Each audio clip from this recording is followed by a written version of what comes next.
Okay, good morning everybody. We want to welcome you to Spring Conference.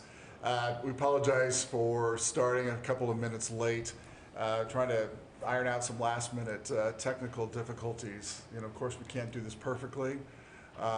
If we did do it perfectly, you would think you were someplace else, not at a UPC conference. So anyway, we want to welcome you. Thank you for your patience. For those of you that don't know me, that are new to the prosecution world, I'm Bob Church. I'm the director of the Utah Prosecution Council. To begin with, we want to thank Bill Francis and the Imagination Company for doing this broadcast for us. He's going to do the recording that we will get posted up on our webpage a little bit later, hopefully by next week sometime. I want to thank Layton City for hosting. We're in the Layton City Council chambers. Appreciate Steve Garside and his staff who are working feverishly right now behind the scenes getting John and Lance's presentation up and running. To kind of lighten the mood, I know we've got an audience of one right now, but you know, who knew that pop culture was going to predict our future? The city is headed for a disaster. Hopefully you guys can hear the sound. What he means is Old Testament. Yeah, Okay, what I'm not seeing what you are seeing, so let me apologize. There we go. Okay, so let me bring it back up. Here we go. Who knew pop culture was going to Or you could accept the fact future? that this city is headed for a disaster of biblical proportion. What do you mean, biblical? What he means is Old Testament, Mr. Yes. Mayor. Real wrath of God type stuff. Exactly. Fire and brimstone coming down from the skies. Rivers and seas boiling. 40 years of darkness, earthquakes, volcanoes. The dead rising from the grave. Human sacrifice, dogs and cats living together, mass hysteria. Okay, so actually, I have a dog and my wife has 2 cats, so we have been living with dogs and cats living together for some time. What I never thought we would see is that there would be a time when that we could not spare a square. Excuse me, I'm sorry.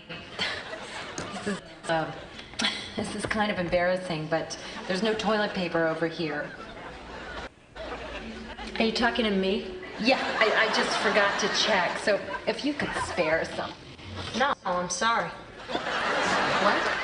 No, I'm sorry, I can't spare it. You can't spare it? No, there's not enough to spare. Well, I don't need much. Just 3 squares will do it. I'm sorry, I don't have 3 squares. Now, if you don't mind. 3 squares? You can't spare 3 squares? No, I don't have a square to spare. I can't spare a square. Oh, is it 2 ply? Because if it's 2 ply, I'll take 1 ply. 1 ply. 1 puny little ply. I'll take 1 measly ply. Look, I don't have a square, and I don't have a ply. No, I beg you. Okay, so hopefully wherever you are at, you've got plenty of squares to spare today. But seriously, we're glad you're with us, and I hope that you guys are staying sane. That's a question I've been asking people. You're staying sane, so not so much as about staying healthy. So for those of you that are going to watch this later, okay, sorry guys, we've got 2 screens running here. There we go. We're going to be recording this in 60-minute blocks, so for those that come back and watch this after the fact, you don't have to sit through, 11 hours of conference. As I said, we're going to be recording this and posting it to our webpage. We hope to get those up next week. So again, if you're not able to watch the entire conference today and tomorrow, you'll be able to go up to our webpage and pull those up. It's at upc.utah.gov. The restrooms, for those that are here in the audience, out this door, hopefully you all know where your restroom is at home. And lunch, we will not be having chicken fajitas today. It will be whatever you are serving at home. Sorry, that's a joke for Steve Garside, who's sitting here with us. Okay,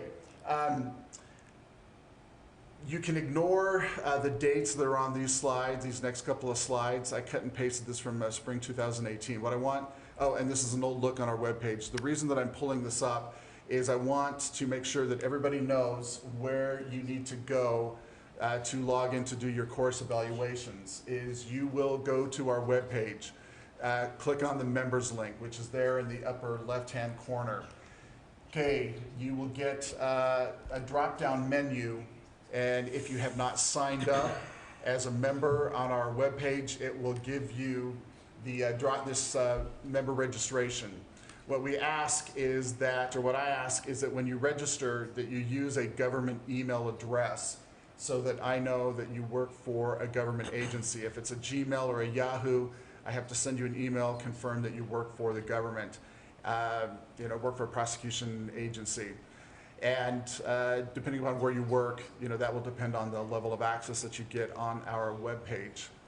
Okay, there are going to be 2 places where you can complete your course evaluation. Okay, there we go. One is under that members tab. You'll click on that and it will bring down this evaluations page. When you click on, and that's the first place you can do the evaluation, or you can go over to the training tab and it will bring this drop-down menu and you click on evaluations. Okay, that will then open up the conference evaluation, and if it doesn't default to 2020 Spring Conference, then just click the down arrow and find the appropriate conference and then select it. Okay, so then what will happen there is, just make sure I'm up with everybody, is it brings up the evaluation again. This is from 2018, so you can ignore that. You will give an evaluation for the presenter, as well as I'll leave any comments. Well, I want to make sure that everybody understands that that this is completely anonymous. Any comments that you leave are not attached to your name. At the bottom of the screen, there is a submit button and a save progress. The submit button means that you are done evaluating, whereas if you are making comments throughout the course, for each presentation, you want to hit the Save the Progress tab. Okay, let me realize that I'm not caught up with you guys. There we go. Okay, a couple of comments about the course evaluation is you are not going to be able to register, or excuse me, you're not going to be able to complete your evaluation until UPC receives your registration fee. So just be aware that if you are joining us and have not paid, you can watch the video, you can watch the conference, but you're not going to be able to get a course certificate for the CLE. So in other words, like I said, no CLE until you have paid. For those that need to report their CLE this year, we need to have you complete the evaluations by May 31st. In other words, what I'm saying is we will leave the evaluation open for a period of time, but if you need CLE for this reporting year, you need to have it done by May 31st. Okay. For prosecutors, there is an additional survey. What has happened this year is that the legislature is requiring that all agencies that receive state funding, that we report to the legislature how we're doing. UPC, we have to report on 3 areas for this year. So there's going to be 4 questions that we ask covering 3 areas. So the first question that we're going to ask is what percentage of CLE comes from UPC conferences? And there will be 4 options for you to answer. The next question is, in the last 12 months, have you attended a UPC conference or training where you learned about using a trauma expert at trial? You click yes or no. And then if yes, there are additional questions as to how likely you would be to use that trauma expert. The next question we're going to ask is, in the last 12 months, have you attended a UPC conference where you learned about presenting evidence in a case where a victim is unable to participate in the prosecution for any reason? Yes or no? And then again, if yes, how likely you'd go to trial without the participation of the victim in that case? Then the last question is, in the last 12 months, have you prepared a case where you intend to go forward without the participation of the victim? And it's either yes or no. If yes, how many cases? And of those, how many actually went to trial? We're required to report this information by the end of October of this coming year. We realize that our numbers may be skewed. We're just starting this new performance measurement requirement. And so some of you may not attend any of these conferences, and obviously you would respond appropriately. Thank you for being patient as we work through this survey and the CLE evaluation forms. So if you have any questions, concerns, contact either Ron Waite, Marilyn Jasperson, or myself, and there's our contact information. So that is all I have, and so Marilyn, behind the scenes, is going to switch us over to Jeff Buman, and he's going to talk to us a little bit about SWAP.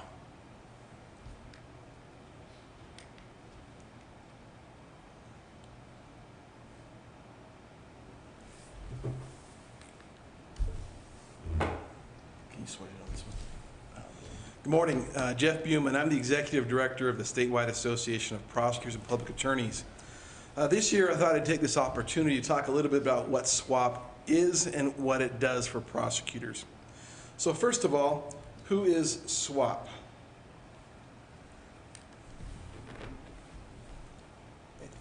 Want me to do it? I found it's easier. There we go. Yeah, there you go. Okay, so SWAP is a 501c4 nonprofit. We have 17 board members, a mixture of city and county attorneys and the Attorney General's office. We have an executive board, which includes Steve Garside, Trish Cassell, Ryan Robinson, and James Swink, who are all city or county attorneys throughout the state. And they have me as a part-time director. SWAP's mission is to advocate the policy for prosecutors and public attorneys in Utah. We also provide leadership on legal and policy issues related to the fair administration of justice or criminal matters and the effective administration of government or civil matters. And we enhance communication among our partners. So what does that mean we actually do? 70% of the time that SWAP spends during the year is spent with the legislature, before, during, and after the session.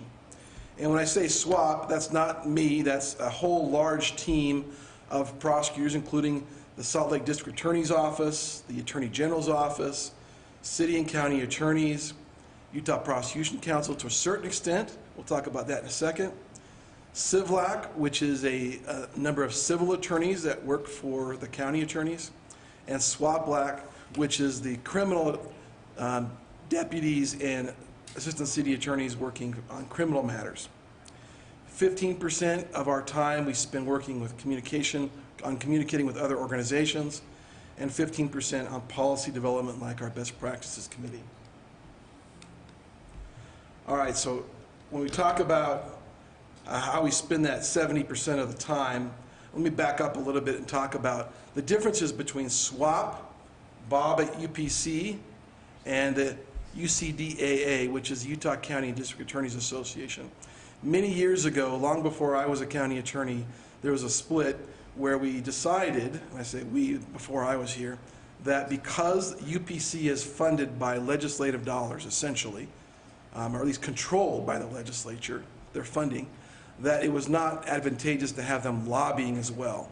So the training arm is controlled by UPC, and the lobbying and policy arm is controlled by SWAP. And then the County and District Attorneys Association have their own organization, which does a number of things, including training and policy. During the session, UPC also helps a little bit with expertise on certain subject matters as we do our lobbying. That's why they're included on that last slide. But during the legislative session, you'll find that almost every bill that we'll review, I think tomorrow, has either been touched in some way or driven or proposed by someone on the SWAP team. And we're talking about dozens and dozens and dozens of bills. But one of the things that you don't see in the spring conferences is what does not happen at legislature. Basically, SWAP spends a lot of time on the defense. A great deal of what we do is trying to protect our ability to effectively manage our offices and to pursue justice in the criminal courts. And that mostly involves a lot of defense work. So in this presentation, I've decided just to pull a few of those things that we did this year that you won't see that really did further the mission of SWAP and help us be able to do our jobs.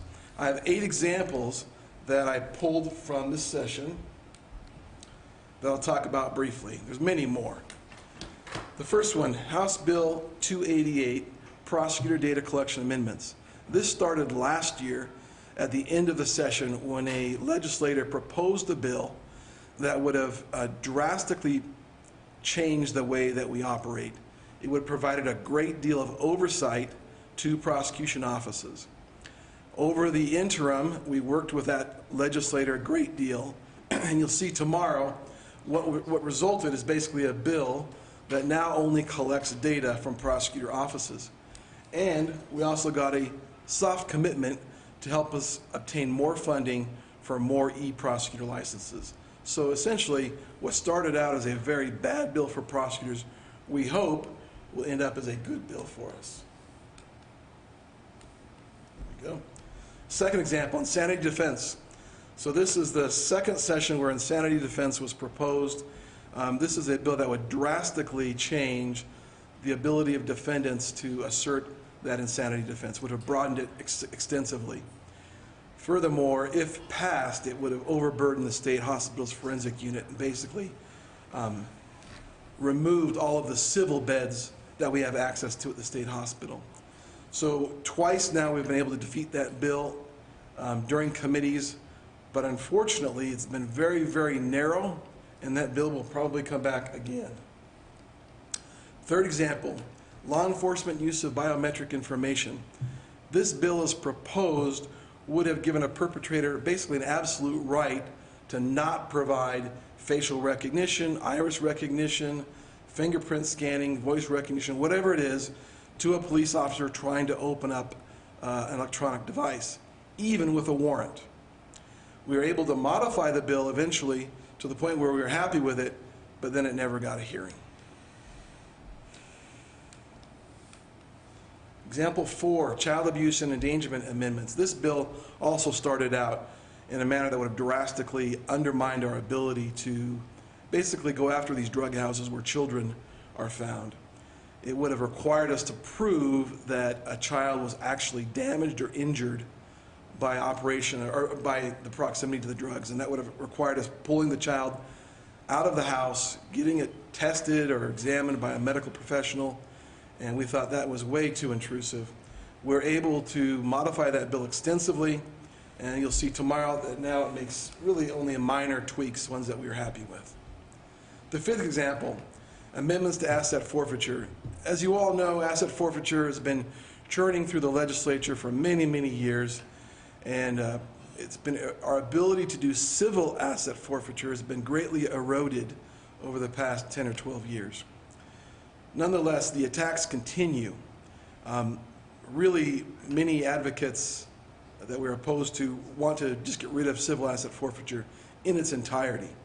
But it's a tool that we need as prosecutors, and we're working to preserve. So this last year, we spent many, many months working on a compromise bill, one that would have given us some leeway to do some things that are right now prohibited, would have given some, what I would call, some victories to the other side that we thought were mostly eye candy, but the ones that they were seeking were important to them. We thought we got there, but at the very last minute, everything kind of didn't necessarily fall apart, but we just ran out of time. So we'll probably be addressing that again next legislature. But the good news is we still have civil asset forfeiture. Example 6, criminal discovery. At least 2 senators have proposed bills that would really ding prosecutors and police officers during this criminal discovery process. If we made any mistakes, it would have shortened timelines. One of the bills would have provided criminal penalties for prosecutors or police officers who made mistakes, even if they weren't necessarily willful. And we've been able to, so far, keep those proposals and those bills out of the legislature, and they have not been pushed forward yet, but unfortunately the battle's not over. But we are working to create some best practices with the police departments and internally with prosecutors' offices so we can address some of the concerns at least. Example 7, genetic information amendments. This bill would have greatly curtailed or even prohibited us from obtaining information from private and some public DNA databases. This would have exempted us from getting any access to things like what's called Ancestry.com and those other, there's another one, I can't recall the name. It would have prohibited us from getting access to those, and it would have prohibited our ability to get abandoned DNA evidence, or at least greatly limited that. Again, we're able to defeat that bill before it got a committee hearing, Probably coming back again, though. And the last example I wanted to give of our defense efforts this last session is facial recognition provisions. This bill would have made Department of Public Safety the only entity authorized to do facial recognition. And we think that was way too narrow. There are many sheriff's offices, for example, who use facial recognition in their jails. And so we were able to defeat that bill before a committee hearing. Again, that one will probably come back as well. And we've already started working with the police agencies on creating some best practices. Now, the few minutes that I had, I just highlighted some defensive efforts, but there are things that we want to work on that will proactively or affirmatively help us do a better job as we prosecute our cases. So if you have an idea, you see a current law that needs to be tweaked, you see a policy that needs to be implemented, I would encourage you to reach out, starting with your whoever your boss may be, a county attorney, a city attorney, attorney general, and make sure that they're on board with your idea, because if they're not, a lot of times that will kill it before it gets moving. And then either draft what you think the law should be or should say, or the modifications should be, or at least describe in writing what you think the change needs to be. And then contact your representative on the SWAP board, or you can contact myself. My contact information is there on the screen, and we'll be happy to work on it. Our job is to make criminal prosecution better.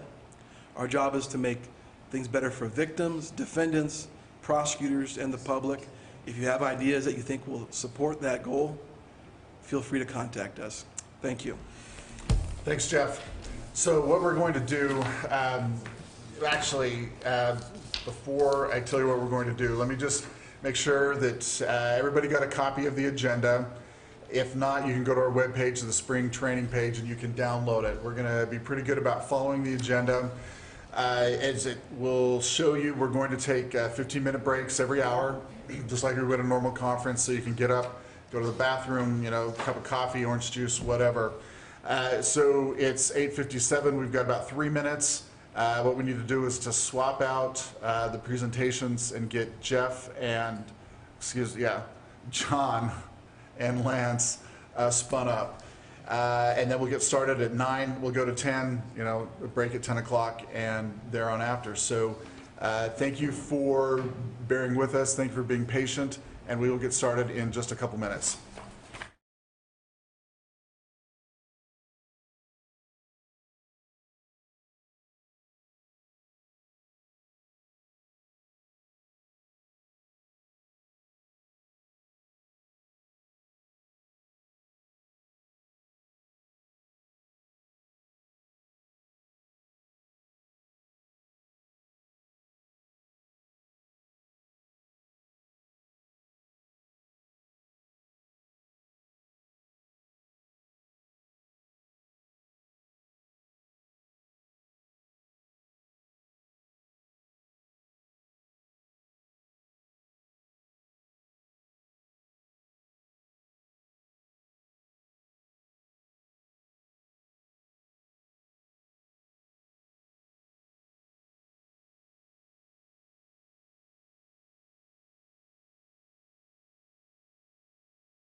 Welcome everybody to the Spring 2020 Case Law Update. I'm John Nielsen. I am an Assistant Solicitor General in the AG's office, and with me is Lance Bastian from Utah County. Hello. So here we go. We'll start out this year with a quick retaliatory arrest claim. We talked about retaliatory prosecution claims last year. This one is somewhat related to that. Nieves v. Bartlett.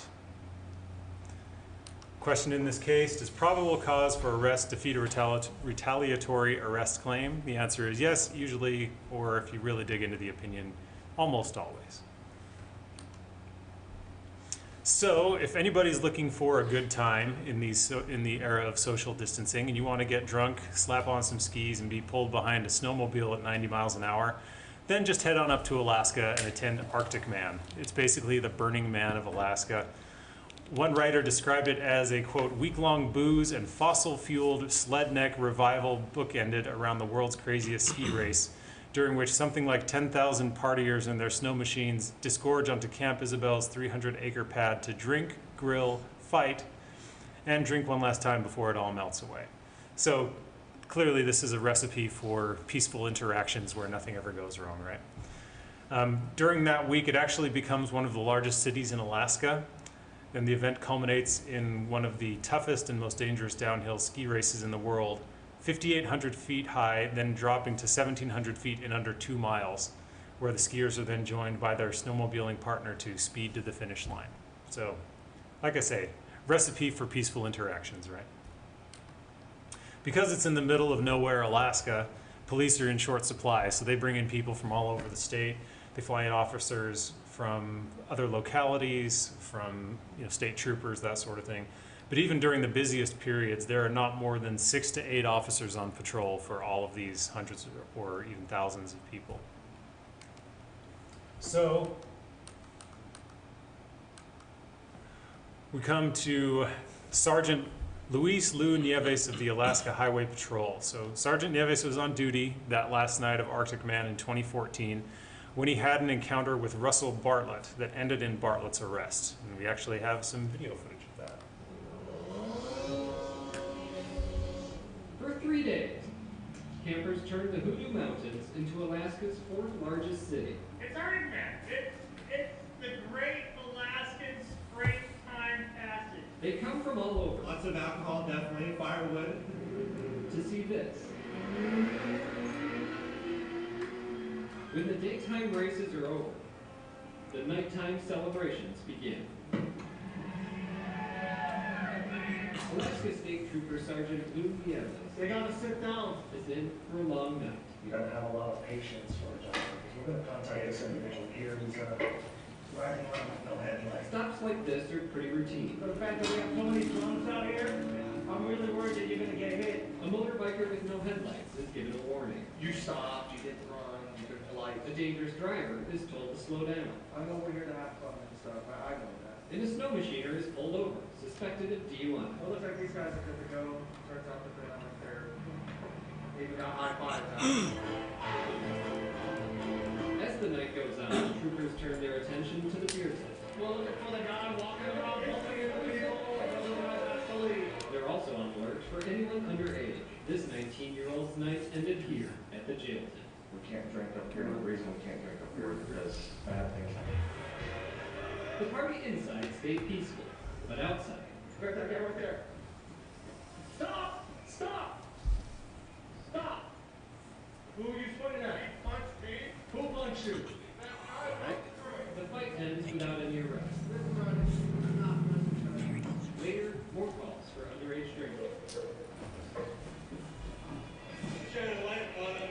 They ran from me, the costume, 2.038 Hey guys, it's accommodation. You got juveniles coming here and snatching your beer. You gotta keep the beer in here. Hey, back up, back up, back up, back up, back up. On the ground, on the ground, on the ground, on the ground, on the ground, now. On the ground, on the ground, now. You're gonna get tased. You're gonna get tased. On the ground. Now you're going to jail. For what? Harassing my troops. I was not harassing. Yeah, you were.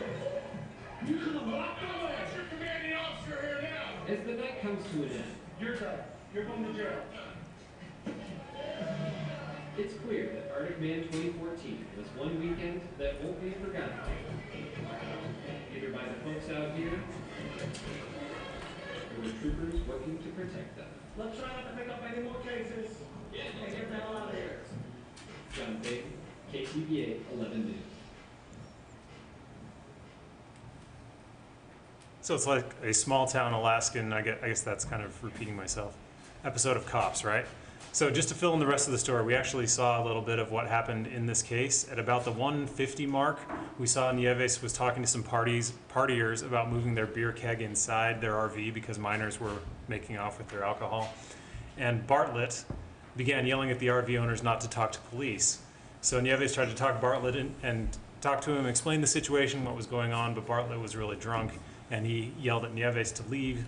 So Nieves left rather than escalate the situation, but several minutes later, Bartlett inserted himself in between another trooper and a minor suspected of drinking, so he was being a problem. And he was telling the trooper not to talk to the minor. The trooper then claimed that Bartlett stepped up very close to him and he pushed him back, and that's where the video picks up, where he was pushing him off and they started yelling and started the arrest process. So Bartlett claims that he was slow to respond to the command because of a back injury, not because he was drunk, right? And he claimed that Nieves said, "Bet you wish you would have talked to me now." So Bartlett was taken to a holding tent and charged with disorderly conduct. He was later released, and the state ultimately dismissed the charges. And that's when, of course, Mr. Bartlett sues. Under 42 U.S.C. 1983, those who do these kinds of lawsuits call them 1983 actions, right? It's the portion of the U.S. code that you sue a state actor under when you feel that they have violated your constitutional rights. Protects the constitutional rights there. So Bartlett didn't sue for false arrest or imprisonment under the Fourth Amendment. He actually sued for retaliatory arrest under the free speech clause of the First Amendment. So he was basically saying, look, I was just exercising my right to tell other people that they didn't have to talk to you, and that's why you arrested me. He wasn't saying that they didn't have probable cause under the Fourth Amendment. He was saying that he was arrested for exercising his First Amendment rights. So the district court granted summary judgment and said, well, they had probable cause to arrest you anyway because you were drunk and disorderly. So you can't make a retaliatory arrest claim. And the Ninth Circuit, that great bastion of wisdom and common sense, disagreed, and they relied on their own prior precedent to hold that probable cause is not an absolute bar to a retaliatory arrest claim under the First Amendment. The Supreme Court granted cert, and the question for the court was, so does probable cause for an arrest defeat one of these claims? So let's look at a few of the past cases here. We talked about a few of these last year. Doyle was this civil lawsuit that a teacher had been working for this the school district, and they didn't renew his contract. He didn't have tenure, but they tended to renew his contract every year for some time. And they said they didn't renew his contract because he had an unprofessional demeanor, and by that they meant he would get in fights with other teachers and staff, including my favorite, one over his not getting enough spaghetti at lunchtime. So he started making obscene gestures at students and yelling. He's flipping people off. He's swearing at everybody. It's a wonder this man was not, rehired to educate our children. And at one point, he called a local radio station to complain about the school board. And even though that was protected speech, the court said, look, because he brought a retaliatory firing claim and said, well, I was only fired because I went on the radio and complained about what the school board was doing. And they said, actually, they also had very good reason to fire you because you were getting in fights with staff and students and flipping them off and swearing at them. And that is not very conducive to a good educational environment. So under that, the court said, you have to show that the protective behavior, in this case him going on the radio and complaining, was the but-for cause of his being fired. And under those facts, they're just, that might have been a little icing on the cake, but really, he was fired. He would have been fired had he not done that anyway, right? That was the upshot of Doyle. Hartman v. Moore. So Moore was a retaliatory prosecution claim. This was back in the 80s, and he created a machine that could read envelopes to help route the mail. And the Postmaster General thought, well, your technology reads the whole address, but we have this other competing technology that just reads the zip code, and that's actually a lot more efficient, because if we can get it down to the zip code, then the letter carriers can get it to where it needs to go, and their machine is much less expensive. But Moore was a very persistent kind of guy. He went and lobbied a bunch of congressmen and eventually got Congress to buy off on his tech and said, okay, the post office is now required to use this wonderful machine that I've created. But then the contract ended up going to somebody else, and postal inspectors ended up investigating Moore for his lobbying efforts, trying to see if there was anything that he could be charged with. And he was charged for a very brief period of time, but then it was dismissed for lack of evidence, and the case went away. So he said, well, you only prosecuted me for exercising my First Amendment rights to petition the government. I sincerely felt that my technology was the best way to help deliver the mail in a timely manner, and you were only trying to prosecute me because I was doing my best as a concerned citizen to convince Congress of that. And the court said, well, they had probable cause to charge you, for the grand jury to indict you, so that defeats your retaliatory arrest claim. So Lozman, we talked about this one last year, or a couple of years ago, I guess. That's Fane Lozman. He's the guy who lives down in Florida and is constantly suing the city and city councilors of Riviera Beach. He basically created a floating house, and he parked it in their marina for a while. And because of the way that he had constructed it, it wasn't quite a boat and it wasn't quite a house under maritime law, under admiralty law. It was a very complicated, kind of weird, funny case. And he has brought lawsuit against them twice and won. The first time was getting money back for them destroying his floating house. And the second time was for him standing up at a city council meeting complaining, and about 3 seconds into his presentation at the city council meeting, they just arrested him and dragged him out of the room because they were sick of hearing from him. And the court said, no, you can't do that. So he brought a retaliatory arrest claim, and the court said, well, just because you had probable cause to arrest him doesn't necessarily defeat his claim under those narrow circumstances, because he was actually in the process of exercising his right to address and petition the government at the time you arrested him. And what he alleged was kind of a special thing. He said, the city council of Riviera Beach actually has a policy to arrest me whenever they see me at one of these things. So with that specific allegation, the court said, well, the mere existence of probable cause, if you're telling your officers to be on the lookout for a particular person, and when they exercise their constitutional rights to arrest them, the court saw that as a problem. So that's all the background we have here on these other claims that are related to but not quite cover this situation. And I keep looking behind me, but I can look ahead of me here.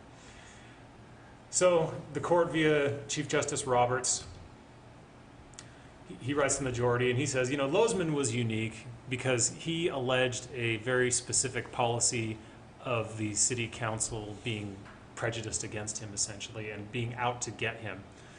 But in all other retaliatory arrest situations, the existence of probable cause is going to defeat it. This is from the opinion. For both claims, Chief Justice Roberts said, it is particularly difficult to determine whether the adverse government action was caused by the officer's malice or the plaintiff's potentially criminal conduct. In a lot of ways, for those who have been around for a little while, in Utah we used to have what was called the pretext stop doctrine under the Fourth Amendment. So the courts wouldn't just look at, well, was there probable cause to or was there reasonable suspicion to pull this person over, or was there probable cause to arrest them, or was the officer acting out of some sort of improper motive? And that introduced an element of subjectivity into Fourth Amendment claims, which did not fly. We eventually got that taken care of, but that's kind of what was going on here. If you have if your name is Fane Lozman and the defendant is Riviera Beach, then you probably got a pretty good way to defeat this, even if there's probable cause to arrest you. Outside of that, you're just not going to get it. And here, as the chief said, there's a very tenuous causal connection. He was clearly being drunk and disorderly, and sometimes protected speech might be a reason to arrest somebody, but there's a time, place, and manner restriction. Just because you can get on your bullhorn and advocate for a particular political position doesn't mean that you can do it at 2 in the morning in a quiet neighborhood, right? And also the court talked about the need to defer to officers on the ground, making sure that they have some wiggle room to make these decisions that can look very different in hindsight than what they look like at the scene, right? Okay, so we'll talk about the common law just a little bit. Section 1983 is generally viewed as enshrining common law torts as remedies for constitutional violations. So when you bring a suit under 1983, you have to show way back when this was something essentially that you could sue law enforcement for. So in common law, false imprisonment was the kind of claim that you would bring under these circumstances, and the presence of probable cause was a complete defense to that. And malicious prosecution under the common law required proof that the charge was unfounded or made without reasonable probable cause. So same kind of rule, right, no matter what you look at. But of course, there is going to be an exception.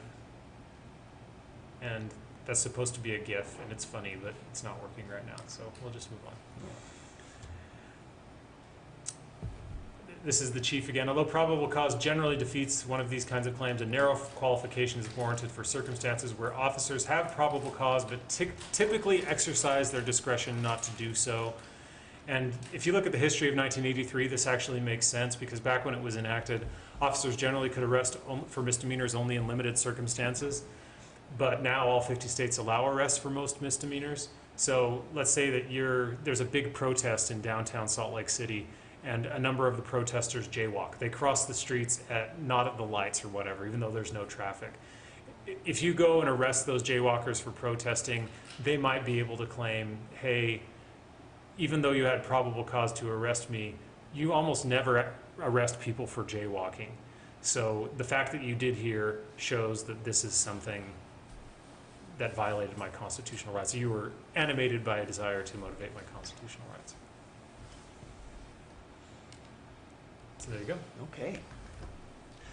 So, in the interest of recency and primacy, I wanted to make sure that I started off with a bang. And so I was looking through the cases that I was going to be presenting, and I was trying to decide on something that was going to be a real attention grabber, like ineffective assistance of counsel or due process, and I decided, what better thing than restitution? So, in State B, and I'm not sure how to pronounce this person's name, Sabah, the question here is, what is the appropriate restitution when the wholesale price is actually higher than the retail price for which a particular item was listed for sale? And the answer is that we always lose on restitution, no matter what. So, in this case, the facts are as follows, and I'm just going to read them because these are the exact facts that were in the case, and I liked them. In June 2017, the bookstore at Weber State University was running a screaming deal on sets of wireless headphones. Although the store had paid a wholesale price of $299 for the headphones, it marked them for sale for just $175. But this deal, as good as it was not good enough for Bashar Sabah, who elected to walk into the store and steal 4 sets of the headphones. After being caught and prosecuted for retail theft, Sabah pled guilty, and the district court imposed a sentence that included a requirement that Sabah pay restitution to the store. So, at the restitution hearing, the various parties argued their positions. The state said that the appropriate restitution, as is always the appropriate restitution in a retail theft case, is the wholesale price. Sabah said that it should be the retail price because that more accurately represents the fair market value in a situation like this. And the district court, ultimately agreed with the state and imposed restitution based on the wholesale price, so the higher price. Now, on appeal, and the appeal was heard by Judge Ryan Harris. Wait a second, that's not Judge Ryan Harris. That's actually the late, great Jay Leslie, who was my supervisor over at the 4th District Court when I was a law clerk bailiff there. Unfortunately, Jay passed away in 2013 in a plane crash, but he was a good guy. But that's not him. There it is. Okay, there's Judge Harris. So, on appeal, the arguments are, or the court explained that a court will not disturb the district court's ruling on restitution unless it exceeds what is prescribed by law or somehow abuses discretion. Generally speaking, Pecuniary damages are going to be measured by the fair market value, which is essentially what somebody would be willing to pay if you offered it for sale. So, he talks about the fact that the restitution, when you measure restitution, that it's flexible and that you're trying to fashion an equitable award, considering all relevant factors and hopefully avoiding creating a windfall for the victim in the situation. This, though, is a unique situation because, as I said before, generally speaking, anybody who's ever done restitution on a retail theft case knows that wholesale is pretty much going to be what the restitution is. But here, where the wholesale is significantly higher than the retail, the court was like, I'm not so sure that we're not creating a problem by going with the wholesale in this situation. So, on appeal, Sabah argues that the retail price should be a ceiling and not a floor, which is a convenient argument for him to make since it benefits him and always hoses us. The state argued the concept of loss leader, and essentially what that is suggesting that a retailer will often put a particular item on sale at a very good price in order to coerce people to come into the store. They'll buy that item for the discounted price, but then hopefully they'll stay and buy a bunch of other stuff at a regular price. And this idea of drawing in shoppers this way then creates additional revenues, and essentially the state was arguing that based on this concept of loss leader, the store lost additional sales and should be compensated, and that's why the wholesale price in this case is reasonable and is what it should be. And the court said that while this may very well be a sound advertising strategy, the problem is trying to quantify it. Is it? I'm not sure why that's getting cut off on the bottom. The problem is trying to quantify it, and he said that the state has not presented any evidence to support some measurement of what these lost sales would be, and therefore the court is unwilling to go based on that. So, because compensatory damages are supposed to put the victim in the same position they were in prior to the crime having been committed, and in this case, where the retailer would have accepted the retail price, obviously, that it was offering it for sale for, then the wholesale cost as restitution would result in a windfall. So the holding here is that ultimately the district court miscalculated what the restitution is, and it was remanded back down to the district court for further calculation based on the retail price rather than the wholesale price. You know what my favorite loss leader is? Who? Costco chicken. The price of a Costco chicken has been the same since like 1992. I read an article on this. Oh, man. And they say that customers are very sensitive to that price point. So they're never going to, it's not going to budge from like $5 or $4.95, whatever it is. And as we all know, it's impossible to go into Costco and not spend at least $100. So, or to buy a chicken. It totally works, right? Yeah, it does. I was laughing too when you started your presentation on restitution cases. When I got my first restitution case years ago on appeal, my boss said, "Here's a restitution case, John. Do your best, but we always lose them." Sure enough, I lost it. So don't feel bad if it gets overturned on appeal. As Lance was saying, that's kind of the norm for a lot of our restitution cases, unfortunately. All right, on to Bucklew v. Presythe. Quick Eighth Amendment case on the death penalty and pain. So the question here, does the Eighth Amendment guarantee a painless execution? The answer is no. Imagine if it did. Well, then that would entirely prohibit executions because there's always going to be some sort of discomfort associated with someone taking your life, whether that's, you can imagine for whatever reason. So this case was essentially a challenge to the death penalty under the Eighth Amendment, and the court rejected it. So this is Russell Bucklew. On the left is when he committed his crime back in 1996. Looks like he just left a Radiohead concert or something. And today, there on the right, or at least a short time ago. When his girlfriend Stephanie said that she didn't want to see him anymore, he did the only logical thing that he could. He cut and punched her in the face and threatened to kill her.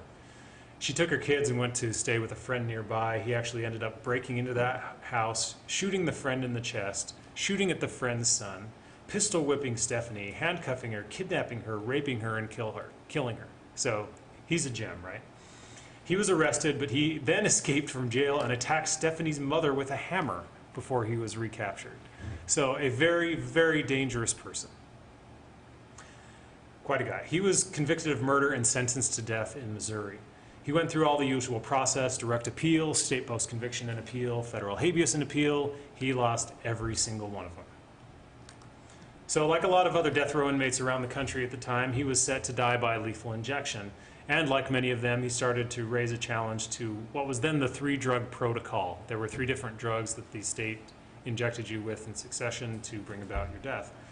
This resulted in a lot of wrangling with drug companies, shortages of drugs around the country, because a lot of people opposed to the death penalty would go to the drug companies and lobby them to stop producing the drugs.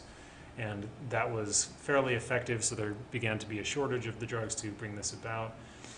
And anyway, inmates on death row kept bringing all these challenges to, well, this 3-drug protocol is too painful, it might cause me discomfort, all that sort of thing. And after the dust settled on which drugs could be used, the Supreme Court decided a case called Bays v. Reese back in 2008 that said, look, if you're going to prove an 8th Amendment violation, the petitioner has to identify another protocol that would substantially reduce the risk of severe pain.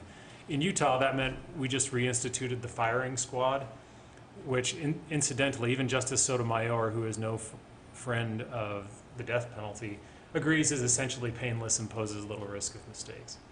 But anyway, this is kind of the background of what's going on, all this wrangling over these drug protocols. So Bucklew brings his claim, and he said, even though most people would not suffer under this new drug protocol that Missouri has, I would, because I have this unique condition called cavernous hemangioma. So basically, he gets blood clumps all over his head, neck, and throat. You can see one there on his upper lip. He gets these odd blood clots around his body. Essentially, he claimed that if they used a sedative on him, it wouldn't circulate properly through his blood system because these blood clots might impede the progress of this sedative. And if the sedative isn't working, then the clumps are going to rupture and inflict a lot of pain, and he's going to feel the pain from the other drugs that bring about his death, and it might actually cause him to suffocate. So to comply with Rees, he said, okay, I have to propose a less painful alternative. How about using nitrogen gas on me? Nobody had ever done that before, so he was thinking, why not for the first time? The district court and the circuit court ruled that he had not shown that nitrogen gas lowered the risks that the injection protocol already posed. So they rejected his claim. Here's the 8th Amendment with the money language highlighted. No cruel and unusual punishments, right? So is the risk of pain either cruel or unusual? That requires us to look back to history. And enter Justice Gorsuch. So the court, on a vote of 5-4 with Gorsuch writing, didn't think so. It was a very strongly originalist opinion. If you have any questions of what originalism looks like in the wild, then go read this opinion. It's a very good example of it. I have the money language highlighted. He basically says, look, the Constitution permits the death penalty so long as due process is complied with. And death was the standard penalty for serious crimes at the time of the founding. So every now and then somebody tries to claim that the death penalty violates the Constitution because it in itself is cruel and unusual. But the Constitution itself permits the death penalty for things like treason. So the court, again, narrowly, but given the current composition of the court, just said, we're not going to go there. You're not going to convince us that the Constitution does not permit the death penalty when the Constitution itself permits the death penalty. But at common law, he said, what they were talking about were things that were intentionally cruel. So things that, when you're using torture or disgraceful methods like drawing and quartering, disemboweling, all the kind of stuff you might see if you watch Braveheart, right? These things had fallen out of use, and by the time of the founding, those were unusual because they were not the usual means of bringing about an execution. So if something is unintentionally cruel, that is, it's not meant to inflict pain, but it's not entirely painless, those things weren't unusual at all. Things like hanging were common, and somebody could live for a time while they were being hanged. If their neck didn't snap immediately, they might suffocate, that sort of thing. The court said, whatever the morals of causing somebody pain when taking their life, that was not forbidden by the Eighth Amendment as originally understood. So the Eighth Amendment, what it does stand for, as the court says here, doesn't guarantee a painless death, but not merely one by outdated methods that were meant to inflict pain. And incidentally, the court says, we're kind of out of the business of intentionally inflicting pain. In fact, states have gone out of their way to find methods that inflict as little pain as possible, maybe just the pain of being pricked in your arm by the needle, essentially, right? So we're not headed in a direction, this isn't the kind of opinion that's going to open up the floodgates to grisly executions, right? That's not how we do things anymore. Thank you. By the way, is striven, is that a word? Oh yeah, Okay. It's the past participle of strive. I mean, I figured, but still, I've never used that word in that You context. could say but- strived, they're both acceptable. Okay, like pled and pleaded. Mhm. Although it's pled, by the way, it's not pleaded. Anyway, so this next case, State v. Carrick, has come to be affectionately known as the Man from Snowy River case, hence this fun clip that we're all going to enjoy for a minute.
I don't know why the dialogue there is in a different language. Stop asking questions. So, a couple of comments about that scene. It's filmed in Italy, right? That's right. First of all, if your stirrup comes off your saddle that easily, I feel like your saddle's broken. Secondly, those of you Man from Snowy River purists out there, I understand that this was actually Return from Snowy River, which was a garbage movie, except for this scene right here. And I couldn't think of a particular scene in the original, the Man from Snowy River, that I thought was kind of quite as cool as this scene. I mean, running down the mountain, like, that's pretty cool, but this one was awesome. So, I apologize. Return to Snowy River, not the Man from Snowy River, but you get the point. Okay, so this case, here are the questions. Number one, can a burglary survive a directed verdict challenge when there is no evidence that anything was taken? The answer to that question is a definite yes. And number two, is a statement from a third-party witness to another witness about the motive of the defendant in going into the house in the burglary admissible under rules of hearsay, under rules of confrontation? And here it is, but because it's not hearsay, because in this particular situation, she was asked about the statement before it was admitted, and she denied having made it, which made it a prior inconsistent statement, which makes it non-hearsay. So, sorry, running two screens at the same time. So, Mr. Carrick was having an affair with wife. Husband found out about the affair, and shortly thereafter, wife passed away. Now, the court makes no comment on this glaring question that I'm sure is in your mind and that was in my mind, but as far as I can tell from the opinion of the court, there was no connection between the husband finding out about the affair and the wife's passing shortly thereafter. So wife passed away, everybody's sad. At the funeral, Mr. Carrick showed up. And he was wearing a cowboy hat. And I don't know exactly what the hat looked like, but what some of the witnesses described it as was a hat that had some sort of unique feather situation going on. Could have been any of these, could have been something different, but one of the witnesses described it as a Man from Snowy River hat. And the defendant, during his testimony, said, yeah, that's probably pretty accurate, plus a feather. On the day of the funeral, right after the funeral, a couple of the neighbors to husband and wife who had been in attendance at the funeral came home right after and saw a man with a distinctive hat that had a feather on it that looked like the man they had seen at the funeral with that same distinctive hat, crawling in through a garage window in the home of husband and wife. And then a short time later, they saw him crawling back out that same window. He didn't seem to have anything that he was carrying or anything with him. He went, jumped into an SUV that was waiting for him and drove away. Officers contacted those witnesses, talked to them, brought up Mr. Carrick's social media posts or social media profiles, showed them to them. They positively identified him as the person they had seen. They also pulled up his driver's license record and used that photo, and the witnesses positively identified him from that as well. A little bit more suggestive than probably we would like to see, but that's what happened, and the court didn't take any issue with that. And then one of the witnesses, a witness who turned out to be an alibi witness for Mr. Carrick, who was also a friend of husband and wife, actually, when police interviewed her, she pulled out her phone, called Mr. Carrick, and then handed the phone to the officer. And the officer said, "Hey, I need to talk to you. Can you please come and meet with me?" And he said, "No, I'm busy. I'm on my way to Salt Lake," hung up, and they were never able to get in touch with him again during the investigation. When husband got home, the only thing that he noted was that his golf clubs appeared to have been moved. But other than that, he couldn't see that anything was missing or that anything had actually been taken from the home. So, Mr. Carrick was charged with burglary. In the jury instructions, all the appropriate mental states were there, but the only one that was actually defined in the jury instructions was knowingly. So intentionally and with intent were not defined in the instructions. After the state presented its case, Mr. Carrick moved for a directed verdict, and the court denied that. During the defense's case in chief, Mr. Carrick presented 4 alibi witnesses, all of whom basically said that the various hours right after the funeral, which was during the kind of late morning, so everything from the early afternoon into late in the evening, those 4 witnesses were pretty much able to account for Mr. Carrick's whereabouts, and all said that he couldn't possibly have gone to the house and been the one who went there and committed the burglary. One of the witnesses, the one that I was talking about that pulled out her phone and called Mr. Carrick, and I hope you guys are seeing the bottom of this. It's not showing on our screen here, I'm not sure. But anyway, she said she denied having told husband that a few days after the burglary, when he asked her why Mr. Carrick had gone into his house, that she said he just went in to get some kind of memento or something to remember wife by. She denied having made that statement. And further, she said, "I told husband when I did talk to him that I actually thought it was wife's cousin who had committed the burglary because he's known to do that kind of thing, specifically during funerals." So, on rebuttal, after her cross-examination, where she denied having made that statement to husband, they called husband to talk about it, to talk about having spoken to her a few days later and her having said that Mr. Carrick went in to get a memento or something to remember her by. The defense objected based on hearsay, and the court overruled the objection, saying that it wasn't being offered for the truth, but it was being offered to impeach the witness. Ultimately, Mr. Carrick was convicted of burglary. So, on appeal, and Judge Gregory Orm was the one who handled this for the Court of Appeals. Wait a second. That's not Judge Orm. That's Michael Jeter, which you may know from such films as Waterworld, Open Range, and The Green Mile. There's Judge Orm. Okay, so he did the appeal here. And Mr. Carrick on appeal argues ineffective assistance of counsel and requested a 23B hearing to send it back and to be able to present evidence of all of his counsel's various failings, which included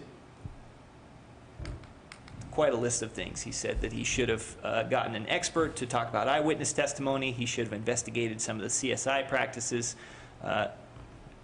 used by law enforcement. He should have gotten additional alibi witnesses. He should have investigated cousin better. He should have investigated an officer's relationship with the neighbor, as well as the fact that he knew the code to their garage, therefore he would not have gone in through the window. The court allowed 23B on 3 issues: the alibi witnesses, the cousin, and the garage code. So at the 23B hearing, the court made the following findings. That Mr. Carrick failed to make his counsel aware of any other alibi witnesses besides the 4 that they had in fact called at trial. That Mr. Carrick had told his counsel about the garage code, and that the defense investigator had looked into Cousin, and aside from his relationship with wife, that there was nothing to indicate that he was involved or to put him at the scene or connect him in any way to this crime, so they had not pursued that further. On appeal, Mr. Carrick makes 4 primary arguments, one of which has 4 sub-arguments, so buckle up. Number 1, that his directed verdict motion was denied erroneously, that hearsay was improperly admitted, that the jury instructions were improper where the other mental states were not defined, and ineffective assistance of counsel with 4 subsections, those being his failure to object to the jury instructions, his failure to present evidence of the garage code, his failure to investigate and present additional alibi witnesses, and his failure to more thoroughly investigate Cousin. So, the issue of directed verdict. Carrick basically says that the state failed to show that he had an intent to commit theft, even if he had entered the property, which he also denied. The court says intent can be proven by circumstantial evidence. See, proven, not proved. And that some of that may include the manner of entry, the time of entry, the contents of the building or house, the actions of the defendant surrounding the time frame, the totality of the circumstances, and any explanation that the defendant might have given. The court in this case feels that there was ample evidence to support the conviction, including the fact that he had been having an affair with wife, the fact that he was emotionally upset over her death, his manner of entry and exit, his desire to get a memento, and the timing relative to the funeral. The court said that there is at least some evidence, even if it's not ample, which is all that the law requires. Now, as to the hearsay statements, and this I kind of addressed it in the opening there. So the witness denied having made the statement when she was cross-examined, making it a prior inconsistent statement. And a prior inconsistent statement is not just an exception to hearsay; it is non-hearsay. Carrick's argument was that it shouldn't have been able to be used substantively. The court addresses that in a couple of different ways. Number 1, it says, well, and the substantively that he means is the way it was argued in closing statements or closing arguments. The court says, well, if you didn't like how it was used in closing arguments, then part of your appeal should have been that your counsel was ineffective for not objecting during closing arguments, and you didn't make that argument. So you don't get to challenge that in this way now. But also, the fact that it's non-hearsay as opposed to an exception to hearsay, or as opposed to something that would be hearsay but that's not being offered for its truth, means there's no limitation on your ability to use it substantively. You don't have to argue something that doesn't go to the truth of the statement because it's just not hearsay, so you can argue anything you want. So no issue there with the alleged hearsay statement. On the jury instructions, this was not preserved, so he has to argue plain error. And specifically where the trial court asked counsel if he had any issue with the jury instructions, and he said he did not. Oops, got a little ahead of myself here. The court found this to be invited error, the purpose of which is to essentially discourage parties from intentionally creating errors in the system to be able to then raise them on appeal. And because of the stipulation, he cannot proceed under plain error. Invited error and plain error can't exist in the same plane. So he's going to have to attack this through ineffective assistance of counsel, which, of course, he did. Now, ineffective assistance, and you'll recall that there were 4 things that he was arguing here. He has to show deficient performance, which is going to be that the performance fell below an objective standard of reasonableness. He also has to show prejudice, which means that but for the errors, the results would have been different. We're going to talk about this standard a lot today because I have like 17 ineffective assistance of counsel cases. So you're welcome. Yeah, thanks, John. On the jury instructions, ineffective assistance of counsel. Nobody objected as far as the lack of a definition of intent. which the court finds perplexing, as do most of us. But it happens, and we all forget things, and trial can be a very busy time. So, ultimately what the court decided with respect to intent and the lack of a definition there is that the definition of intent, the legal definition or intentionally, is so close to just the common community understanding of those terms that the court's not concerned that the jury would have done anything but apply the appropriate definition. They also found it significant that the state's arguments didn't go outside of that sort of common understanding of what intent or intentionally means too. So even though it wasn't specifically defined, basically the fact that that everybody's understanding of what intent or intentionally means jives with the legal definition of those terms, that it was harmless. The garage passcode. So again, the defendant says that he would not have gone in through the window because he knew the code to the garage and he could have just opened the garage door using the code. And counsel did not present evidence of that. The court says a couple of things. First of all, there were 4 witnesses who identified Mr. Carrick as being the person who went into the garage. Also, there could be reasons, even if he had known the code, why he may have gone in and out of the window in any event. Number 1, drawing attention to himself by opening the large garage door in the front of the house. Number 2, so that he could actually come in and make this very argument, saying, I know the code, and if I know the code, why would I go in and out of the window? And number 3, which the court didn't say, but my thinking was the system may very well catalog every time the garage door opens and closes, and so if somebody goes back and looks at the system history and sees that it opens and closes using the code, that they would be able to narrow the list of suspects to people who knew the code. In any event, the court says it wouldn't have made any difference because of these alternative inferences the jury could have drawn from this argument, and it wouldn't have done him the good that he thought it would have done. Additional alibi witnesses. So the trial court found that he had not disclosed that there might be potential other alibi witnesses to his counsel. The court says counsel is required to investigate, but they're not required to investigate the entire world. And where they had 4 solid alibi witnesses that they already presented to say that not going and looking for more was ineffective assistance, the court's just not going to go there. So he says counsel's performance was not deficient. And then finally, as far as ineffective assistance, the investigation of Cousin. And this is interesting to me because they did investigate Cousin, and the defense investigator basically came to the conclusion that based on the physical features of Cousin as compared to Mr. Carrick, Cousin's unknown whereabouts at the time this happened, and the fact that there is nothing else to tie Cousin to the scene of the crime other than the fact that he's wife's cousin and has a propensity to do this, that they didn't investigate further.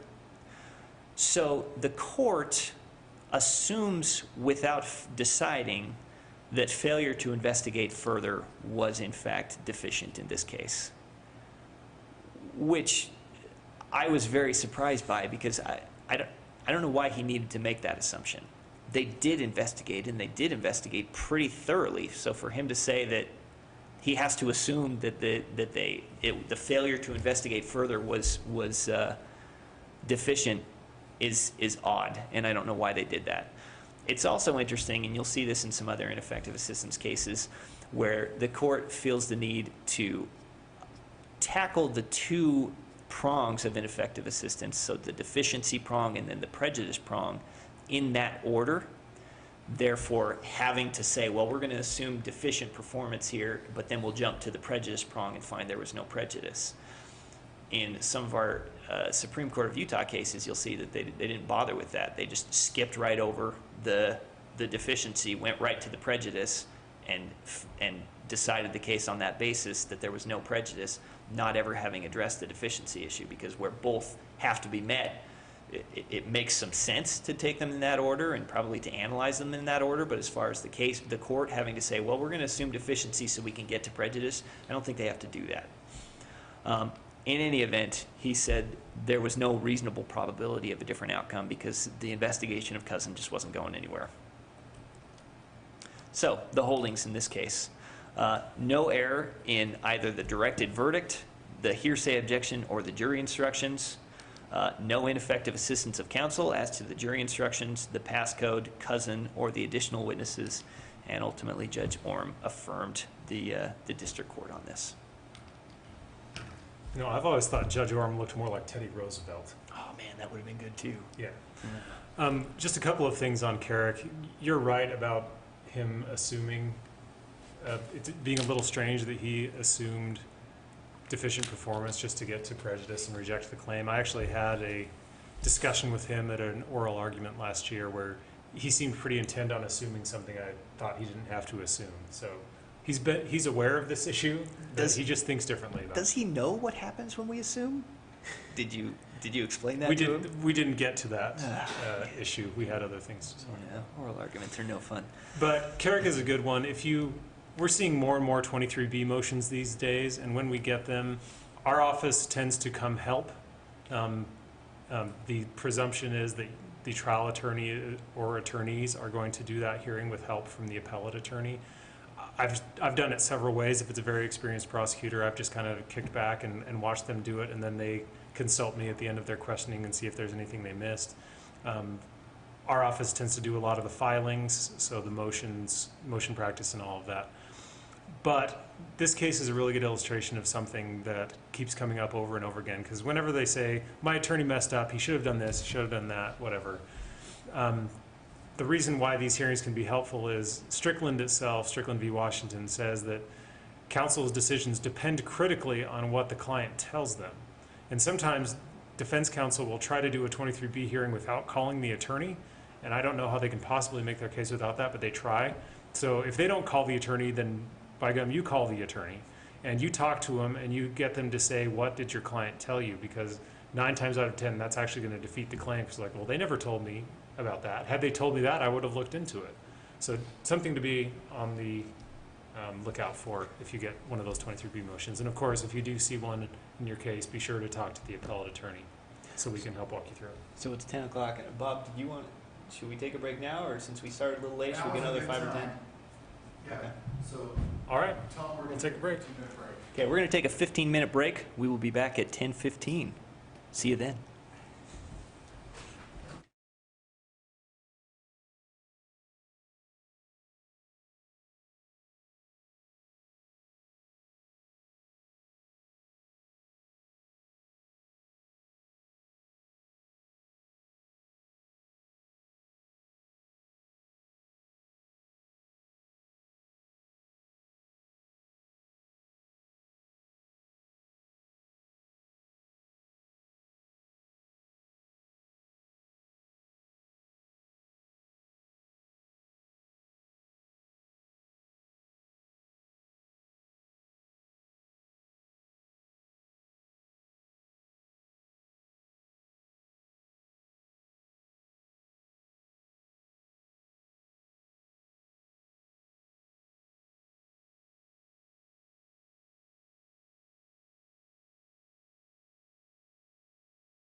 And we're back. We're going to jump right into Gamble v. United States. It's kind of an odd slide to begin with, don't you think, Lance? Yeah, it's a bit of a gamble. A T-shirt. Oh, that's what we should do there.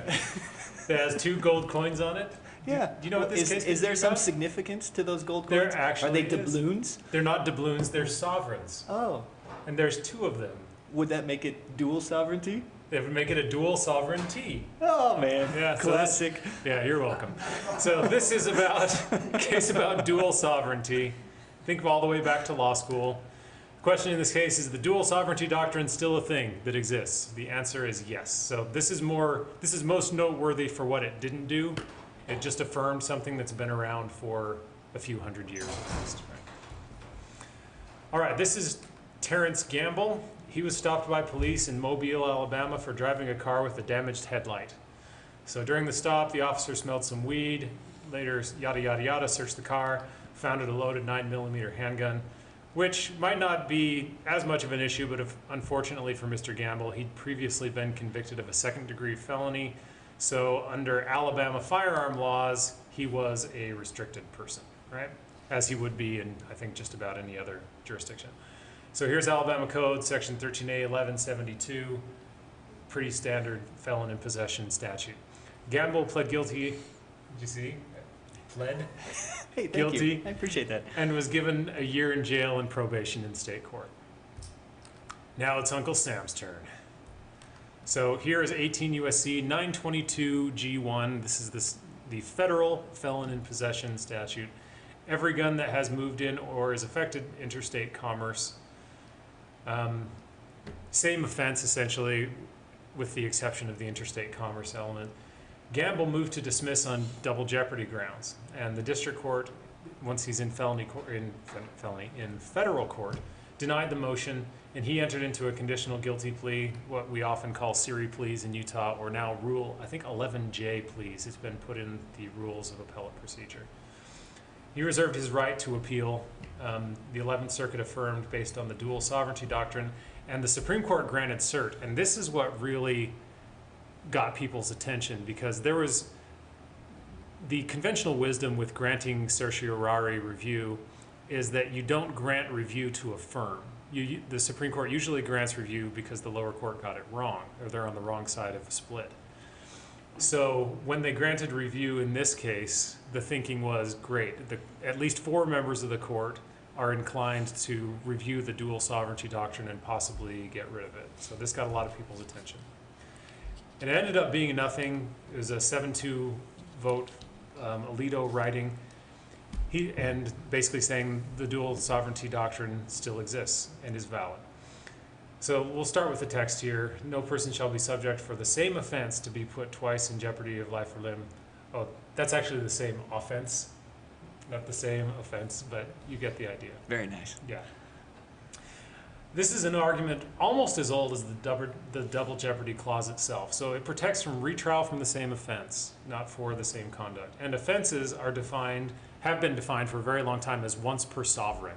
And as we know, we have 2 sovereigns in the United States. We have the state governments and we have the federal governments that each have their own independent interests, the idea runs, in ensuring public safety, in exercising prosecutorial discretion, all that sort of thing. So when there are separate sovereigns, there are separate offenses, or if you want to think about it, separate teams, even if they're running the same play, those are different offenses, right? So Gamble pointed to the drafting history of the Fifth Amendment, and this is really what his entire argument hinged on. So way back when they were debating the Bill of Rights, we have Mr. Partridge here moving to insert after same offense the words by any law of the United States. So, and that amendment failed. And Gamble said that omission means something because Congress or the people could have limited double jeopardy only to federal prosecutions. That is to say, it only applies in federal court, not in state court, but it didn't. And in the first Congressional Congress, this Representative Partridge proposed this and it wasn't adopted. So he said, Gamble said, this supports my view that the framers did not agree with the dual sovereignty doctrine because had they agreed with it, they would have adopted this language. And the court really wasn't impressed with that. They said, quote, the private intent behind a drafter's rejection of one version of a text is shoddy evidence of the public meaning of an altogether different text. So that wasn't going to get him anywhere. But he wasn't done. So he flips the argument. Alito actually flips the argument on Mr. Gamble and says, actually, let's look at the Declaration of Independence. One of the complaints of the signers was that King George was using the practice of trying in England under British law English soldiers who killed colonists in America. So think way back to the Boston Massacre, right? The Boston Massacre trial actually happened here in the colonies in Massachusetts, and John Adams was the defense attorney, right? Very famous trial. The king did not like the idea of having British soldiers who were often not well liked by the locals, at least a significant portion of the locals. I think the historical estimates tend to run around 1/3 of the population were pretty ardent patriots, 1/3 were ardent loyalists, and 1/3 were just going to kind of stick around and see who won. But when you had people like Samuel Adams in Boston, who were very ardent and very active in their seeking to undermine British authority and assert colonial authority, local authority over colonial governments, the king essentially thought, maybe not without reason, that British soldiers would not get a fair trial if they were tried in the colonies. So he would ship defendants back to England to be tried there. And that was something that in the Declaration of Independence was one of the list of complaints. So after the Boston Massacre, the British Parliament passed what came to be known as the Murderers Act, which might be one of the coolest act names in all of history. We don't have those anymore. It's, you know, it's like the Affordable Care Act or whatever else. We don't have many Murderers Acts anymore. So this basically took control away from local juries, which caused a lot of anger here in the colonies. And in a way, when you think about it, the Declaration, this is a little bit of an aside, but if you've ever read it, most of us read the preamble in school and don't get very far beyond that, but it's basically just an airing of grievances. So really, the 4th of July was the first Festivus. That's how I like to think about it. That's why we always have a feat of strength at our house. Oh, exactly. Or it's not, you have to go through Dad to get to the barbecue. Exactly. Or you're not going to eat it.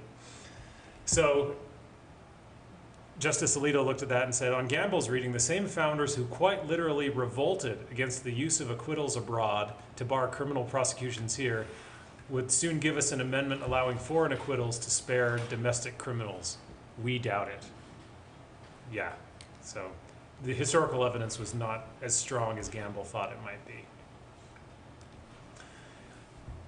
And yeah, I think that qualifies. We don't have a lot of gotcha moments in appeals. It's a pretty scholastic pursuit. It's very academic, but you know, Gamble might want to apply some water to that sick burn. That's a pretty good one from Justice Alito. So let's look at some of the history on the dual sovereignty doctrine. A lot of cases from the mid-19th century, and the court pointed to these and said, our interpretation of the clause is not barring, you know, if something happens abroad, because that's what he was claiming. He was saying that the founders, there was this kind of common law thing that we'll get to shortly, that sometimes if you were, you know, convicted in Portugal of something and then you came back to England, maybe you wouldn't, maybe that previous prosecution in Portugal would bar retrial in England. And we'll see how Justice Alito deals with that. But he says, let's look at these 3 pre-Civil War cases. They fleshed out the idea that state and federal criminal laws promote separate but equally important interests. Fox v. Ohio. Fox was charged in state court for counterfeiting and passing a counterfeit coin. And she claimed that the Constitution conferred sole authority over counterfeiting to the U.S. government, because that's one of the things listed in Article 1, right? Congress has the power to coin money. The court said no. The states can criminalize fraud and the passing of the money, notwithstanding Congress's power to coin money. So again, same kind of offense, but different interests involved. Marigold was the other side of the coin, badum-ching. See that? Nice. Federal prosecution for counterfeiting. And they said, well, the state's ability to criminalize in Fox didn't mean the federal government could not. So the federal government could literally pass the same exact statute as a state or criminalize the same activity, and there are still different sovereign interests to vindicate there. And finally, Moore v. Illinois.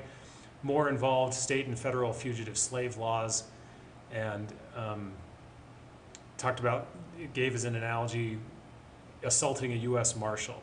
So if you assault a U.S. Marshal, for the federal government, the interest is you're interrupting the functioning of the federal government, of an officer of the federal government. You're interfering with legal process. For the state, that's a breach of the peace, right? That's a battery, that's an assault, however state common law defined it at the time. They're both okay because each person is a citizen both of the state and of the United States and is liable to both for breaches of their laws. So again, the court says we're not really treading on any new ground here. This has been around a very long time. The court also analogized to modern international law. This just kind of seems like piling on at this point, right? They've got text, they've got history, they've got common sense, they've got prior cases, but Alito keeps going. He said, in modern international law, if somebody has murdered a U.S. citizen in a foreign country, they can be prosecuted both in the foreign country and in the United States. And again, think about the different sovereign interests. For the United States, it's the loss of the life of one of our citizens. For the other country where their life was taken, it's a breach of their peace. You know, that's not good for business. If it's a tourist destination and somebody gets killed, that's bad for them. They have an interest in preventing that sort of thing from happening. So we'll finish up here with talking about the common law. So interestingly enough, the common law comes from the time of just before Robin Hood was set. So King Henry II was the father to both John and Richard, and he decided that he wanted to exert more control over what at the time had been a lot of local customary law. So if you committed something that would have been a crime, you know, you steal something, you punch somebody way back when in the 13th century, then you were judged according to local custom. And King Henry said, no, we need a common law, a law that applies everywhere to all citizens of the realm. And by the way, instead of just finding somebody locally who can resolve your dispute, you need to come to a royal court if you want something done. So that's where we get the common law, interestingly enough. That's just a little aside. But the court said, look, if we look at the common law, basically everything that happened from the reign of King Henry II up to the time of the founding, from the very dawn of the common law in medieval England until the adoption of the Fifth Amendment in 1971, the court says, there is not one reported decision barring a prosecution based on a prior trial under foreign law. So again, there's just no there. And what Gamble pointed to is something called the Hutchinson cases. These go back to the mid to late 1600s. It actually goes back to Rex v. Thomas, but if you look at Hutchinson, it's a very brief opinion. It appears to be the report of a bail hearing. So it seems like Hutchinson was an English citizen who was tried in murder for Portugal or maybe Spain, and then he was acquitted there. And he returned to England and was tried there. And because he had been tried and acquitted for a murder in Portugal, he was denied bail. And that's essentially what the case says. I went back and read it. It's actually kind of interesting. But for whatever reason, jurists for decades after Hutchinson discussed the case as if it is authority for the proposition that you can't try an English citizen for a murder that happened abroad and that he was already tried on. And then its legend kind of built from there. So one court picked up on it and cited it for a proposition it didn't stand for, and then every other case that came after it kept citing it. And he was saying, well, Gamble was basically saying, by the time the Fifth Amendment came around, we have all of these cases stacked on each other. Even if they were based on a misunderstanding, that's what everybody would have understood. So this mistake became the law, essentially. And he said, so even if the cases are kind of muddy, the treatises were very clear.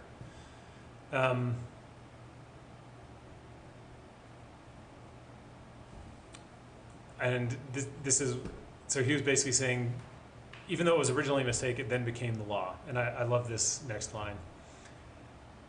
This is a curious argument indeed. It would have us hold that the Fifth Amendment codified a common law right that existed in legend, not in case law. Those are some famous legends down there. You know, the Loch Ness Monster and Bigfoot and the rule of three. Yes, exactly. So essentially in the battle between legend and stare decisis wins, and the court ends with this. Like, we have centuries of case law saying that this is okay, and a few arguable legends in the common law are not going to convince us to change course now. So affirmed. Is it stare decisis? I don't want to keep nitpicking on words here, but I always heard stare decisis. Is it stare? It's anything you want it to be. Latin is a dead language. It's probably stare decisis because there is no S sound for C's in Latin. And the fact that you know that. Yeah, I've studied Latin. Okay.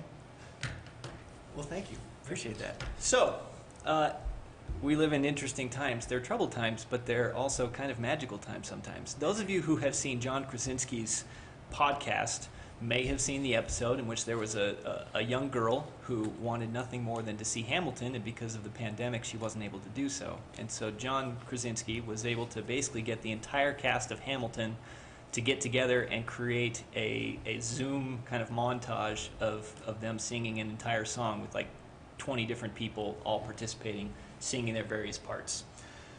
I was also able to get a hold of the cast of Hamilton and have them just tweak one of their songs a little bit to kind of fit what's happening in this case. So I'm going to share it with you. Listen closely, and I subtitled it at the bottom because it's a little bit hard to follow because it's, fast and rappy. I am not throwing away my shot. I am not throwing away my shot. I'm just like my country. I'm young, scrappy, and hungry, and I'm not throwing away my shot. I'ma take the Phenamine from this bottle. I probably shouldn't steal, but for real, there's a lot'll. Anybody notice if I take a couple pills? After all, I got the bad chills, it'll fix all the ills.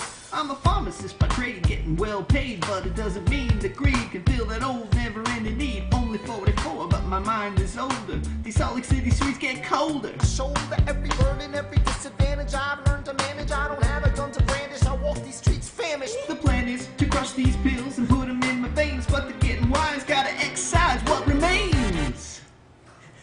So, that was kind of them. We appreciated that for our presentation today. State v. Hamilton is a case about a pharmacist.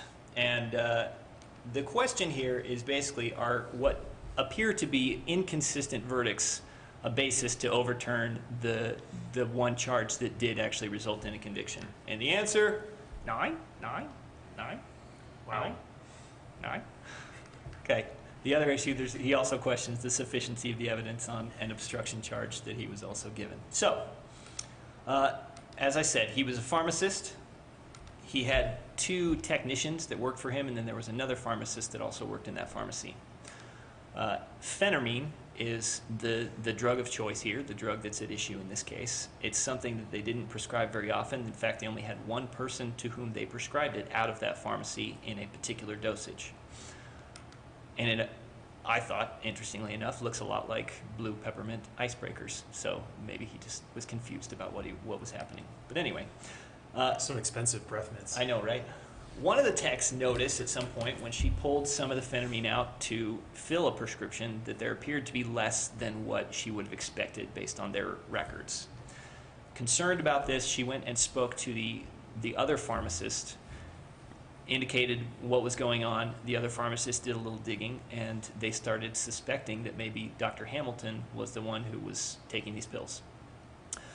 So they went ahead and reported it up the chain to corporate, who sent an investigator to look into the situation. The investigator dug into the records, found that Dr. Hamilton's credentials had been used to actually change the numbers in the records a couple of different times to reflect what was actually there as opposed to what should have been there. There was also some surveillance footage that showed Dr. Hamilton going into a portion of the pharmacy where the phenamine was, and that he had no reason to be there at that time because he wasn't filling that prescription or anything else that was in that area.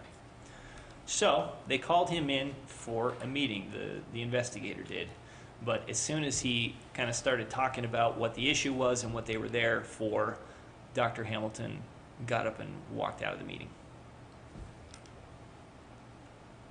At trial, that investigator testified that sometimes discrepancies happen. Sometimes there's a miscalculation, or sometimes the numbers just get off for one reason or another. And so the pharmacists who work in the pharmacy have the ability, with their credentials, to fix issues with the tally for the pills. But anytime they do so, they have to create a record that goes up to corporate so that that can be monitored, and it's not just happening without anyone knowing about it. He testified that Dr. Hamilton's credentials had been used on a number of different occasions to change the number of phenamine pills that they were supposed to have in stock, but that on none of those occasions was a report ever made and given to corporate. So, Dr. Hamilton was convicted of obstruction. He had also been charged with theft and possession of a controlled substance. He was acquitted on both of those counts, so the obstruction was the only conviction. After trial, Dr. Hamilton moved to arrest judgment, saying that those 3 charges were so inextricably intertwined in that he couldn't very well have obstructed had he not also committed the theft and the possession. And the fact that the jury convicted him of those 2 things or acquitted him of those 2 things and convicted him of the obstruction didn't make any sense. It was inconsistent, and that the court should arrest. The district court declined to do so. The court, in its ruling, basically said as long as there was sufficient evidence to support the obstruction conviction, which there was, then we don't think there's any reason to tie the various convictions together. And so his motion was denied at that level. On appeal, and this is Judge Kate Appleby with our Court of Appeals. Oh, that's not Judge Appleby. That's actually Billy Piper from Penny Dreadful and Secret Diary of a Call Girl. That's Judge Appleby.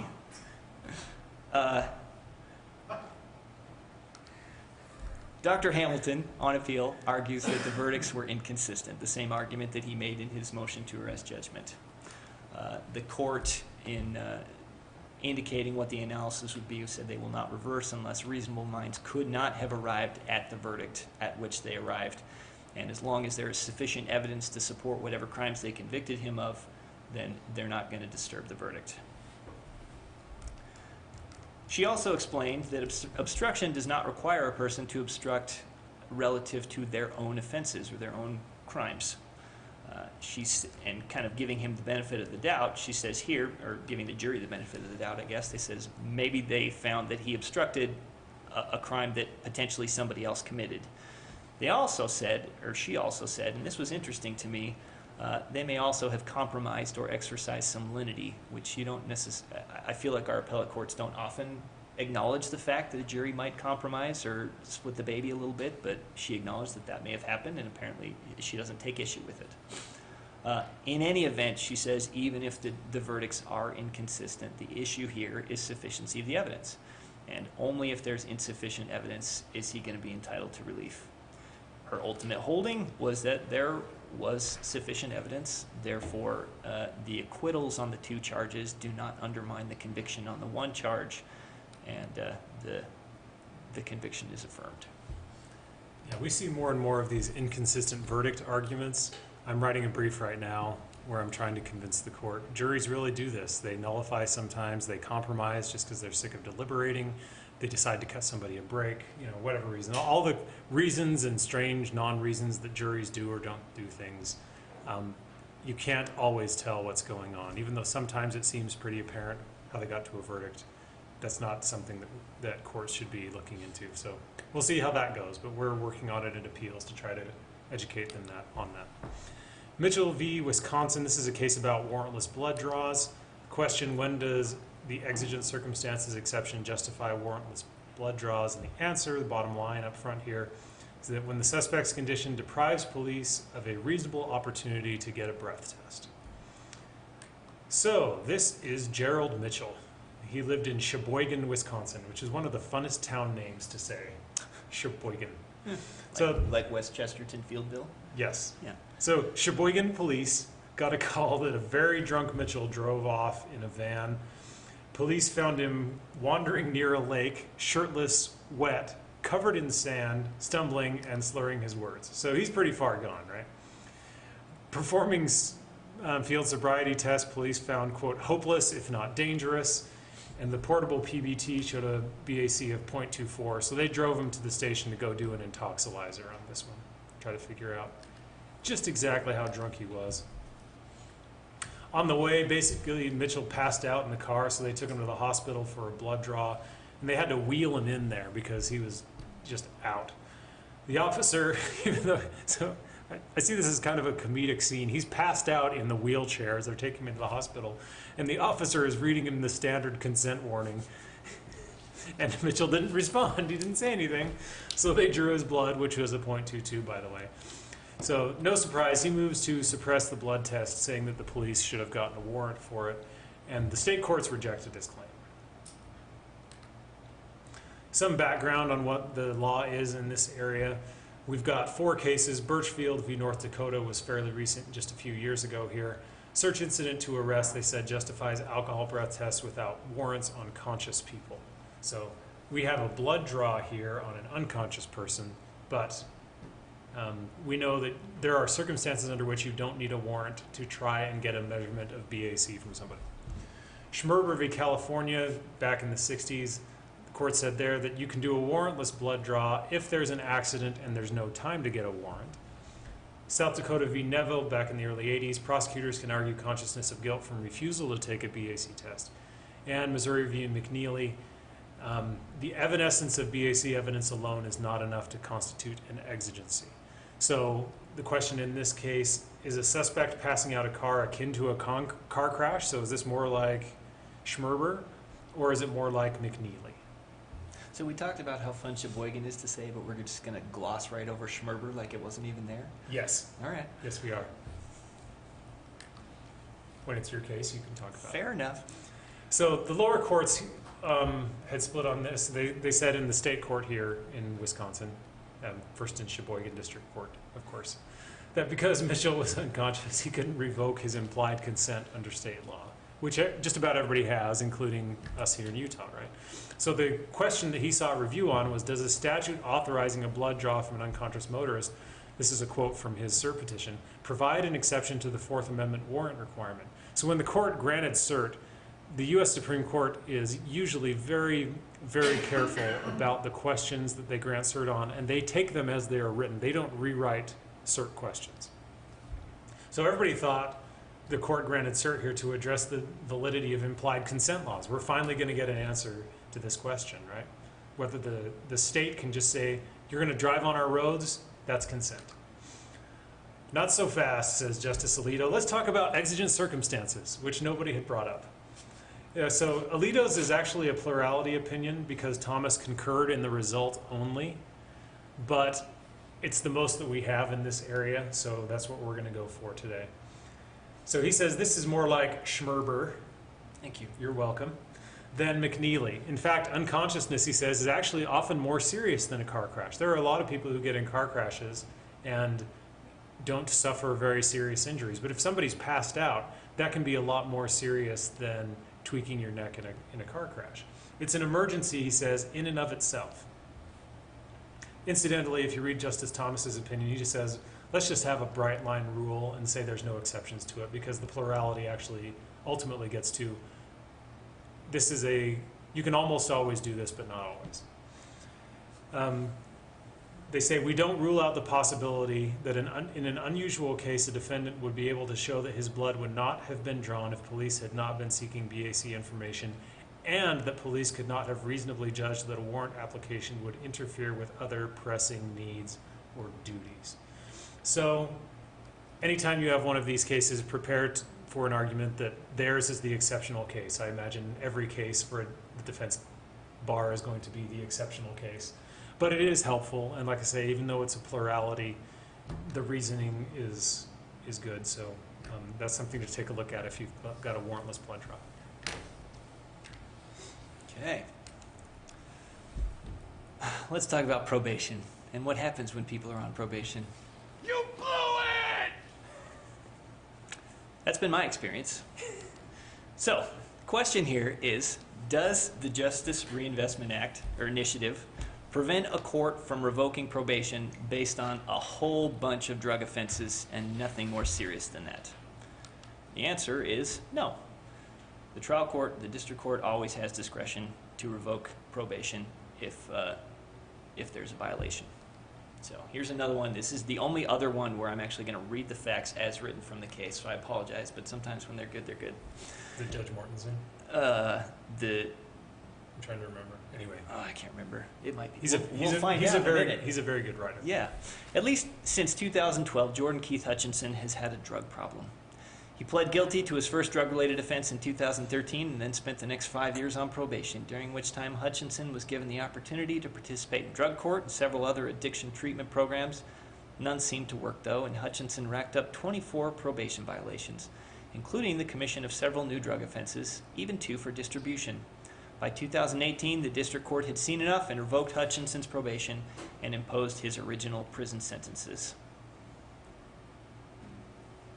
So, Mr. Hutchinson argues a couple of things. Number one, that the decision to revoke was in error, and he basically says there were two reasons it was in error. One, he says legally that the judge misapplied our current statutory scheme in light of JRI. And then factually, he says prison is too harsh, it's too mean for somebody who just has an addiction and a drug problem. And then the other main point he makes is that the district court did not make adequate findings in support of his ultimate conclusion to revoke probation. He didn't specify which violations he was basing it on. He didn't address all of the alleged violations that were before him, so he's saying the factual findings were insufficient. So let's talk about the statutory scheme for a second. Oh, sorry. This was actually Judge Ryan Harris who wrote the opinion for the court, but that's not Ryan Harris. Everybody knows that's John Cena. That's Ryan Harris. So, JRI, the statutory scheme, Judge Harris notes that significantly the amendments that were made to our statutes under JRI preserve the district court's authority to completely revoke probation. In order to require the court to apply the graduated sanctions, two conditions have to be met. Number one, the court has to impose a period of incarceration, and the court has to not revoke probation and impose the original sentence.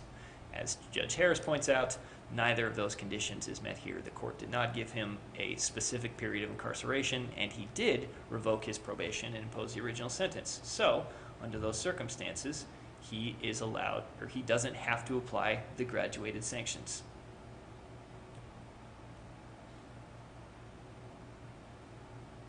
As to the argument that the punishment was overly harsh, based on the fact that these are relatively minor violations, Judge Harris points out that the revocation of probation is well within the discretion of the trial court. Courts have wide latitude, and it requires an abuse of discretion for a court to look at that and overturn a revocation of probation. And that only occurs if there is either no reasonable person would have done it, or it's clearly excessive or inherently unfair or exceeds the statutory or constitutional limits. He also notes that even a single violation can be legally sufficient to revoke somebody's probation. Here, the court points out that the trial court did not revoke for a single or for a minor violation. He says over the period of these years, he racked up 24 violations, including what he referred to as 3 fresh ones, and that some of them were anything but minor. Ultimately, the district court gave Hutchinson every opportunity to comply and to succeed on his probation, and he did not take advantage of those opportunities. Therefore, when he violated, the court did not abuse its discretion in terminating probation and revoking probation and imposing the original statutory sentence. As to the factual findings that Hutchinson argues the court should have made, Hutchinson says the record needs to be clear as to specifically what the court was relying on, which violations he was relying on in revoking, and also noted that there were a couple of allegations that the court didn't address in his findings. This is an unpreserved argument, so he's going to have to show plain error if he wants to prevail on it.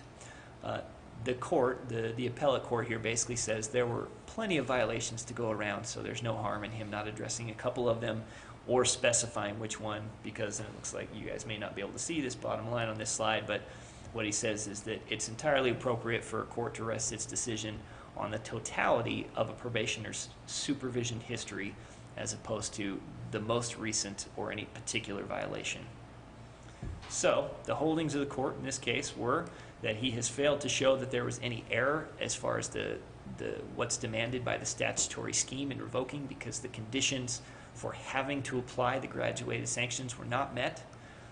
Also, he has failed to demonstrate plain error as to the court's specific factual findings in ruling on the revocation. So he affirms. And this is a fail within a fail for your enjoyment. Okay then.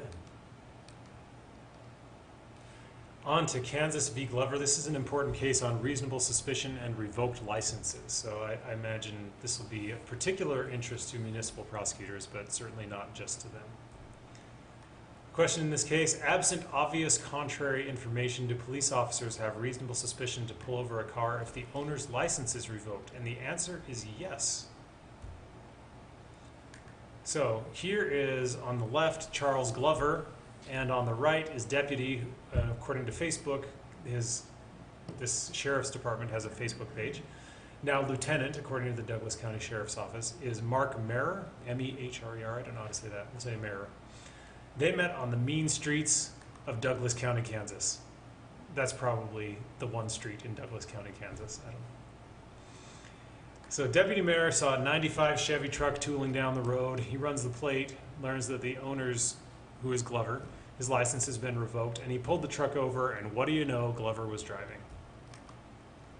Glover moved to suppress, saying that the officer lacked reasonable suspicion, and the Kansas courts were all over the place on this one. So the district court granted the motion to suppress. The Court of Appeals reversed, saying it was reasonable to infer that the driver was the owner, or the owner was the driver. And the Kansas Supreme Court reversed again, saying this was only a hunch based on a stack of assumptions that the owner was likely the driver and that he was likely to disregard his license suspension, because we know that never happens, right? Nobody ever drives on a suspended or revoked license. They just patiently wait things out and ride the bus. That's why the coffers of our justice courts remain empty. So the Supreme Court, U.S. Supreme Court grants review and reverses to bring some clarity to all of this. So Justice Thomas writes the majority opinion, and he starts with reasonable suspicion. Says, look, here's the definition of reasonable suspicion. I have one up there from U.S. v. Cortez. It's more than a hunch, but it's less than a preponderance and certainly less than probable cause. This is one of those things, we've heard this song before. It's hard to articulate, but it's easy to spot once you've had a little bit of practice on this. Kind of brings to mind Justice Stewart's old saying about pornography. You know, you just kind of know reasonable suspicion when you see it. So if you're a brand new prosecutor and you're still kind of struggling with exactly what it means or having a hard time articulating it, you're not alone. We've all been there. You just kind of get a feel for it. The more you see it, the more you understand. But it's a very factual, practical consideration like this of everyday life on which reasonable and prudent men act, and something that's cut off there at the bottom. It permits common sense judgments and inferences about human behavior. So it comes down to probabilities or common sense, right? Now, there were a couple of amicus briefs in this case that took an interesting approach. They actually provided a bunch of specific statistics on whether people who owned their cars drove them most of the time and whether those things differed over the course of the country, right? Like, this had the potential to be really, really complicated. I suppose it would also vary from jurisdiction to jurisdiction if they started going down that road. But thankfully, the court didn't go there. They just kind of kept this at the general level of what we all know, common sense, right? Doesn't go down that rabbit hole. It's reasonable and common sense to believe that the owner is driving their car. And by the way, Justice Thomas says, this is particularly true in Kansas, where most reasons for suspending licenses deal with traffic offenses, such as priors for driving on suspension. And he and the rest of the court didn't think it matters that sometimes people drive cars they don't own, or sometimes a license is suspended. The owner's license is suspended and somebody else is driving their car. There's no specific, and it doesn't matter that there's no specific law enforcement training or experience that imparts this knowledge, because that's something the dissent really glommed onto. But basically it's like, look, reasonable suspicion is not about certainty. You can be wrong. It's just, is there a factual basis to think that maybe somebody's doing something wrong, right? That's kind of what it comes down to, and the court just says, of course, if an owner's driver's license is suspended and you see their car's out on the road, it's reasonable to believe that they're the ones driving their car. But there is an exception here. The presence of additional facts might dispel reasonable suspicion, says the court. So if the owner is a man but the cop sees a woman driving, that's going to dispel that reasonable suspicion. If the owner is old but a cop sees a young person driving, all that sort of thing, right? So if you see Steve Buscemi walking down the hall, yeah, odds are he's probably not a student there. You get the idea. So if you actually get a decent look at the driver and you know what the driver looks like or the owner looks like and that's not them, that could be a different situation. But absent that information, if you're just doing the usual as officers, just kind of pulling behind somebody, running the plate, seeing the information about the owner, you can have reasonable suspicion that they're the ones driving. Okay. We're going to talk about conflicts, actual conflicts of interest. In this case, the question is, if an actual conflict of interest exists with counsel, that is to say that counsel represents two co-defendants in the same case, do we have to show prejudice to determine that trial counsel was ineffective? And the answer to that is nope. Whoops. So, in this case, the defendant, Mr. Tirado, was part of a fairly elaborate drug sting, and he got arrested along with his cousin. The two of them were both involved in this situation and this drug dealing. And then both of them ended up with the same appointed public defender, despite the fact that there were some fairly obvious conflicts in their representation. Cousin pled guilty, acknowledged his involvement in the case, and was not going to testify at the trial against Tirado. And so the state was proposing to introduce Cousin's admission or partial admission at the time of his arrest as part of their case in chief.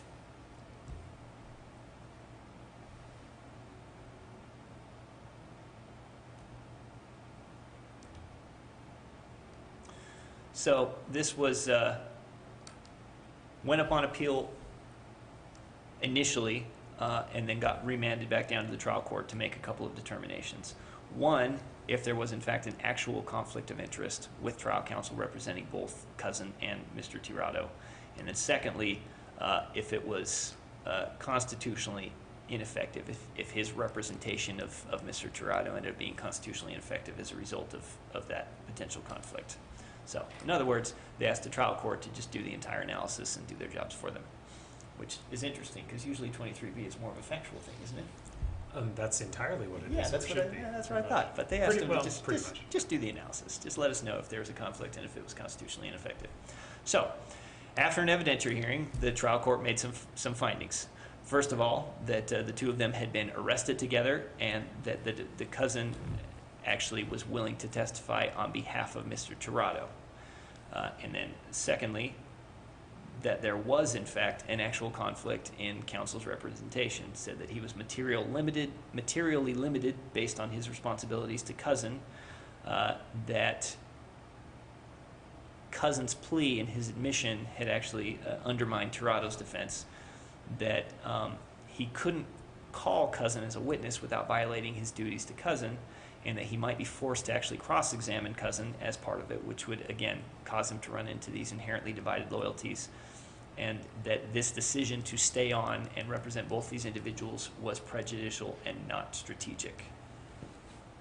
Or sorry, that the not objecting to the hearsay was prejudicial and not strategic. Okay. So, this case was presided over by Judge Michelle, is it Christensen or Christiansen? It's neither. She's now... Well, Forster, but isn't it so all of it? Isn't it Christiansen, Forster? Her married name was Christiansen, and then when she got divorced, she started pronouncing it Christensen. And now she's married again, and she goes by Christensen Forster. Christensen Forster. Okay. So, Judge Christensen Forster was the one who presided over this, but that's, I mean, as I'm sure you've learned by now, that's not who that is. That's actually Judy Greer, who you may know from such films as 13 Going on 30, Jurassic World, and one of my personal favorites, Arrested Development. There's Judge Christensen Forster. Under the Sixth Amendment, the analyzing an attorney's actions is a little bit different than it is under a traditional ineffective assistance claim. The court considers the following. One, whether the acts or actions that were allegedly omitted would likely have been made by other counsel. And then two, is there a tactical reason for the omission? which sounds kind of like Strickland, but it's actually a little bit different, because in this they have to show that there actually was a tactical reason for which counsel took the action they took, as opposed to in Strickland, where we just have to come up with some conceivable reason that could have possibly been a strategic basis for what they did, but we don't have to show that that was the reason. So it's a little bit different standard. I'm going to jump in just really quickly. Okay. And Scott and Ray gets rid of that conceivable tactical basis. We don't actually have to articulate a conceivable tactical basis. They have to rebut the presumption that it was reasonable. And yes. So be a little careful on that. Yeah. I mean, if you can come up with a good reason for why counsel did something, odds are you're going to win, and that's fine. But to think that the burden is on the prosecution to show that defense counsel had a good reason for doing what they did, that's not the case. Well, but I mean, in Scott and Ray, though, it seems like if you can show a tactical reason, a conceivable tactical reason, you're still, that's a big step in the right direction. Sure, it's great if you have it, but Yeah. if you can't, it doesn't mean you lose. That's Right. all. Yeah, it's not the end of the analysis, and we'll Yeah. get there when we talk about Scott and Ray. Thanks for jumping ahead, John. Okay, so It's called a teaser. it is. Oh, it is that. Man, you're so good at this. The state argued that counsel's decisions were strategic for a couple of reasons. One, Cousin had some credibility issues. So for Mr. Tirado to associate himself with Cousin by having him come and testify for him might actually end up being poor strategy, might make him look worse. And then also, the state's arguing that the admission of the statement made by Cousin at the time of his arrest, acknowledging that some of this happened, ended up being superfluous to the fact that his conviction for that crime came into evidence, which included his admission. And so the state's basically saying, we got it in anyway, so it doesn't matter that it also came in by way of his statement. The court, however, disagreed with the state on this one. The court said that unhampered counsel would have handled this case differently. Although there was already an association between Cousin and Tirado, there was already an association there, and so having him testify wasn't going to necessarily change that, but the potentially exculpatory testimony from Cousin outweighed any danger in him being even more associated in the minds of the jurors, because he was going to testify and say that it was all him and that Tirado didn't know what was going on, that he had nothing to do with it, that he wasn't a participant in what had happened. Having found that that counsel acted in violation of the Sixth Amendment, they don't even look at harmlessness because prejudice is assumed under these circumstances. When there's an actual conflict of interest with counsel, then they assume prejudice, and so we don't even have to do the harmlessness analysis. So the holding here is that because an attorney not representing both of these individuals would likely have called Cousin to testify and would likely have objected to the hearsay statement, there is an actual conflict of interest in this case, and prejudice is assumed. So this one got reversed and remanded. Being an appellate attorney makes me a pedant, so I'm going to nitpick for just one moment here. Pick the nit. I wouldn't say there's no harmlessness, it's just a different kind of harmlessness analysis. So to show a violation of one of these actual conflict cases, you have to show basically they had a motive to do something against their client's interest, and they actually did something against their client's interest. So you have to have the motive and actually doing something. And the harm in that is you had an attorney who was not acting out of your best interests. When the court, or when Lance says that harmlessness is presumed, what they're saying is we're not going to look at whether this would have affected the ultimate outcome, because the violation wasn't necessarily the right to a fair trial. What you were deprived of was your right to counsel who was loyal to your interests. So it's just a different prejudice inquiry rather than a non-prejudice inquiry, if you want to think about it that way. That's something that helps me think about those cases. All right, very quick, Ramos v. Louisiana, case about non-unanimous jury verdicts, which only really affected Louisiana and Oregon, and not even Louisiana anymore, because Louisiana undid that in their state constitution a couple of years ago, or last year or something, very recently. And Oregon was looking to get rid of it by the time this case rolled around. So you might wonder why in the world we would cover this, and I will tell you why. So the question, does the Sixth Amendment require states to have unanimous verdicts in criminal cases? Yes, it does, even though it didn't a few weeks ago. So you're probably asking, why should I care, right? Only 2 states, and incidentally Puerto Rico, allow non-unanimous verdicts. So this doesn't affect how we do business. Why do we care? Well, I'll tell you. So this, do you know who this is, Lance? No. That is our friend William Blackstone. Of course it the is. great expositor of the common law. And I think I actually heard Steve Garside from Layton City say that. Good job. Bonus points for you, for our one attendee today. So according to his very famous treatise on the common law, which incidentally he wrote right around the time of the American Revolution. I think it was either published right before or right after the American Revolution. I want to say, anyway, right around that time in the 1770s. The common law felony prosecution had several aspects. There were differences for misdemeanors and petty crimes, going back actually to the reign of King Henry II again. But if you were going to be prosecuted for a felony at common law, that had 3 things to it. You had to be indicted by a grand jury. You were judged by a panel of 12 jurors, and the verdict had to be unanimous. So these were the common law requirements for a valid felony conviction. So Ramos argued, and the court agreed, that when the 6th Amendment said jury trial, it took all of this common law unanimity baggage with it. But if that's true, then that means the 6th Amendment might also require grand jury indictment instead of filing informations and having preliminary hearings, and 12-person juries for every felony case rather than 8-person juries for most felonies. We only have 12-person juries in Utah for death penalty cases. So my office, me and our Solicitor General, Tyler Green, filed an amicus brief on Louisiana's behalf here, and we dug into I took a really deep dive into this thing and found examples of non-unanimous verdicts and said this actually, based on the drafting history, scant though it is of the 6th Amendment, actually they didn't intend them to be unanimous. The U.S. Supreme Court didn't agree with us. But Ramos isn't so important for what it held here, which is not too much of a surprise, but what it might portend for the future. Because if the U.S. Supreme Court said every state has to now have grand juries, and every state has to, in felony cases, and every state also has to have jurors, 12 jurors on each jury panel, that could significantly change the way we do business here in Utah, increase costs, all sorts of things. So we're looking for the next case that argues this. I don't think the current composition of the court would be inclined to upend things that much, but who knows?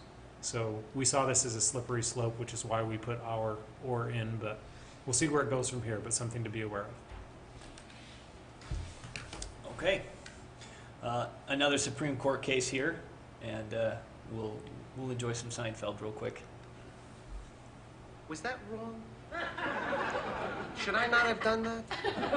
I tell you, I gotta plead ignorance on this thing, because if anyone had said anything to me at all when I first started here that sort of thing was frowned upon, you know, because I've worked in a lot of offices, and I tell you, people do that all the time.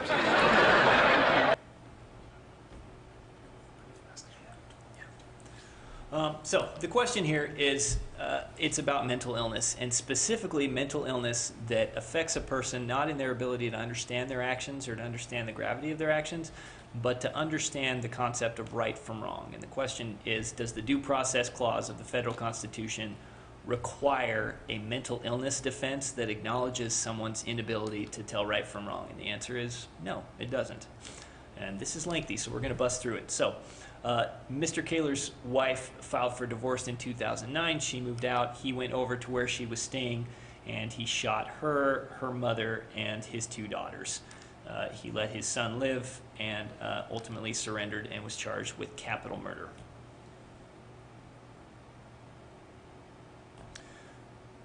So there was a motion that he filed before the trial court essentially saying that Kansas's insanity defense statute, which is remarkably similar to our insanity defense statute, violates due process because it essentially abolishes the defense of insanity, because it doesn't account for someone's inability to be able to distinguish right from wrong. The trial court disagreed and denied the motion. He was ultimately convicted, but he was allowed to then present the mental health evidence that he had wanted to present as part of his trial in preparation for sentencing as mitigation evidence. And nevertheless, the jury ultimately still sentenced him to death. So at the Kansas Supreme Court,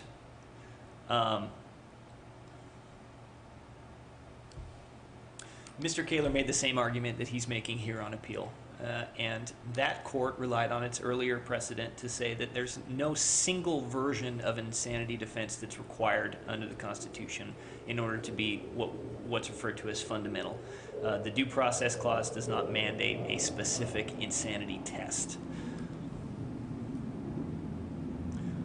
On appeal, and the appeal here was handled by Justice Elena Kagan, but that's not Justice Kagan, that's Kevin James. That's Justice Kagan. The same issue was raised, and basically asking if the Due Process Clause requires an insanity defense that would acquit somebody based on their inability to distinguish right from wrong. Cert was granted on that issue, and that is this case. So, some background. The court walks us through some insanity defenses among the various states and found there to be basically 4 primary strains of insanity defense.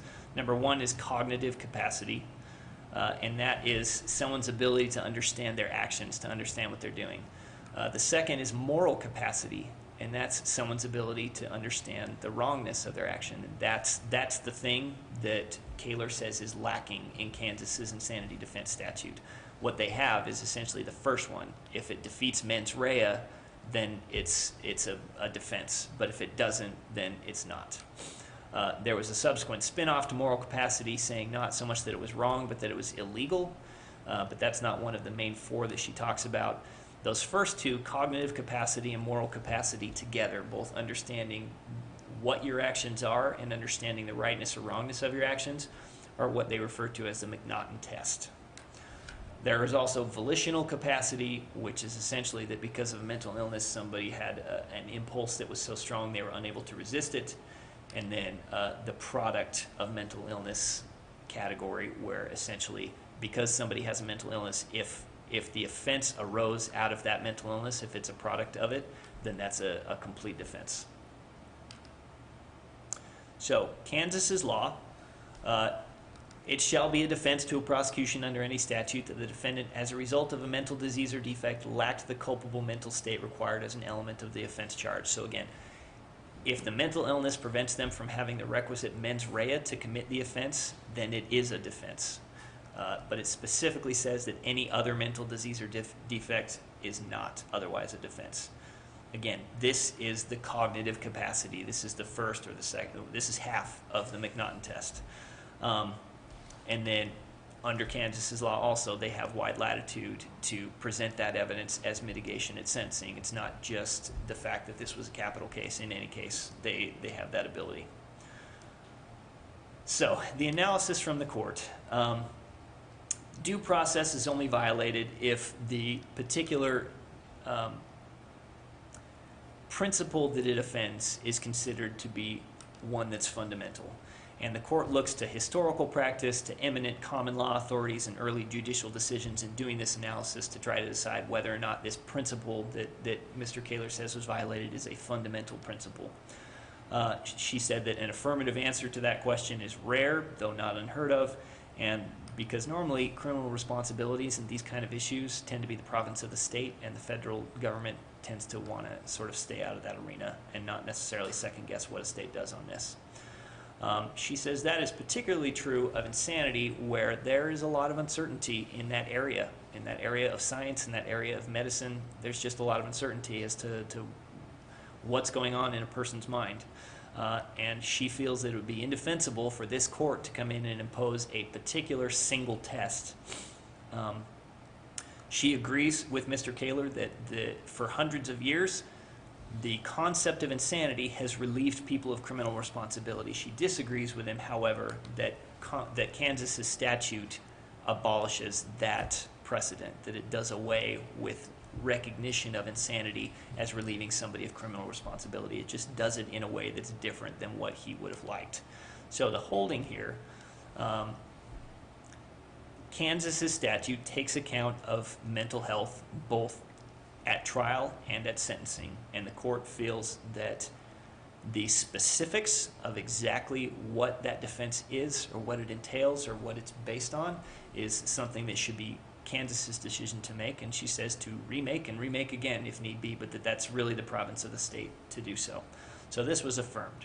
But before you think that we're going to take an 11:15 break, we're going to take an 11:17 break because there was a dissent, of course, and this was Justice Stephen Breyer who did the, no, that's not Justice Breyer either, that's Henry B. Eyring of the Quorum of the 12 Apostles.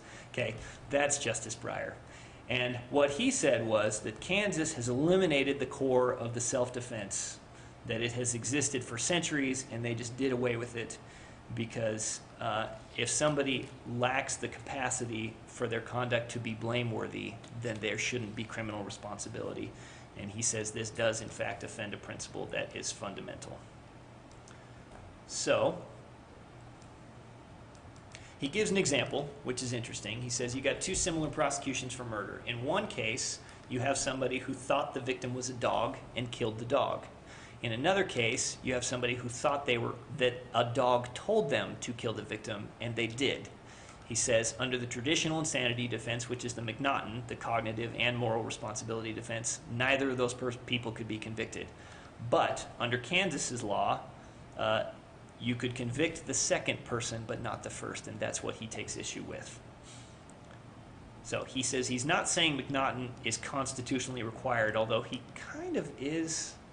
He says, really, McNaughton is just a broader way of describing, or a more specific way of describing a broader fundamental principle, and that is that that mental illness is, well, and I was just going to read the quote, may so impair a person's mental capabilities as to render him no more responsible for his actions than a young child or a wild animal. So he says that, and he kind of argues back and forth in his own dissent. They do this a lot in their dissents. He argues back and forth with the majority. They say that there's so much diversity in what exists at the state level that you could never actually have any kind of a consensus, but he disagrees with that.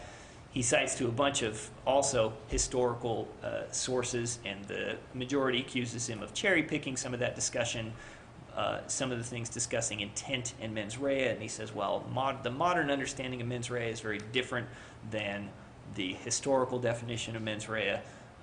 Historically, there is a principle of moral responsibility as a standard implied in an insanity defense that he thinks has been lost.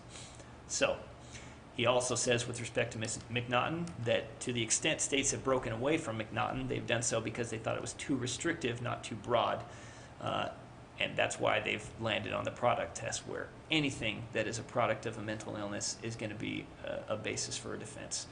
He pointed out that 45 states, the feds and DC, all use the McNaughton test, and that a community's moral code has to inform its criminal law, and that the farther those get apart from one another, then the more we have a problem.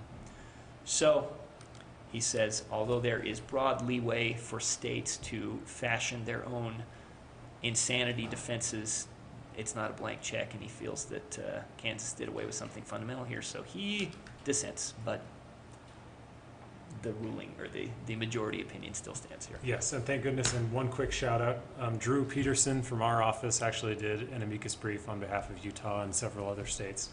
And this was a very good result for us, because this all changed because a guy named John Hinckley shot President Reagan back in the 80s, and people were upset that he would get off under the traditional McNaughton test. So that's why we have the test that we have, and why Kansas has the test they have. So fortunately, the Constitution permits that, and it looks like it's time for a break. Back at 11:30. 11 minutes, I guess.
And we're back.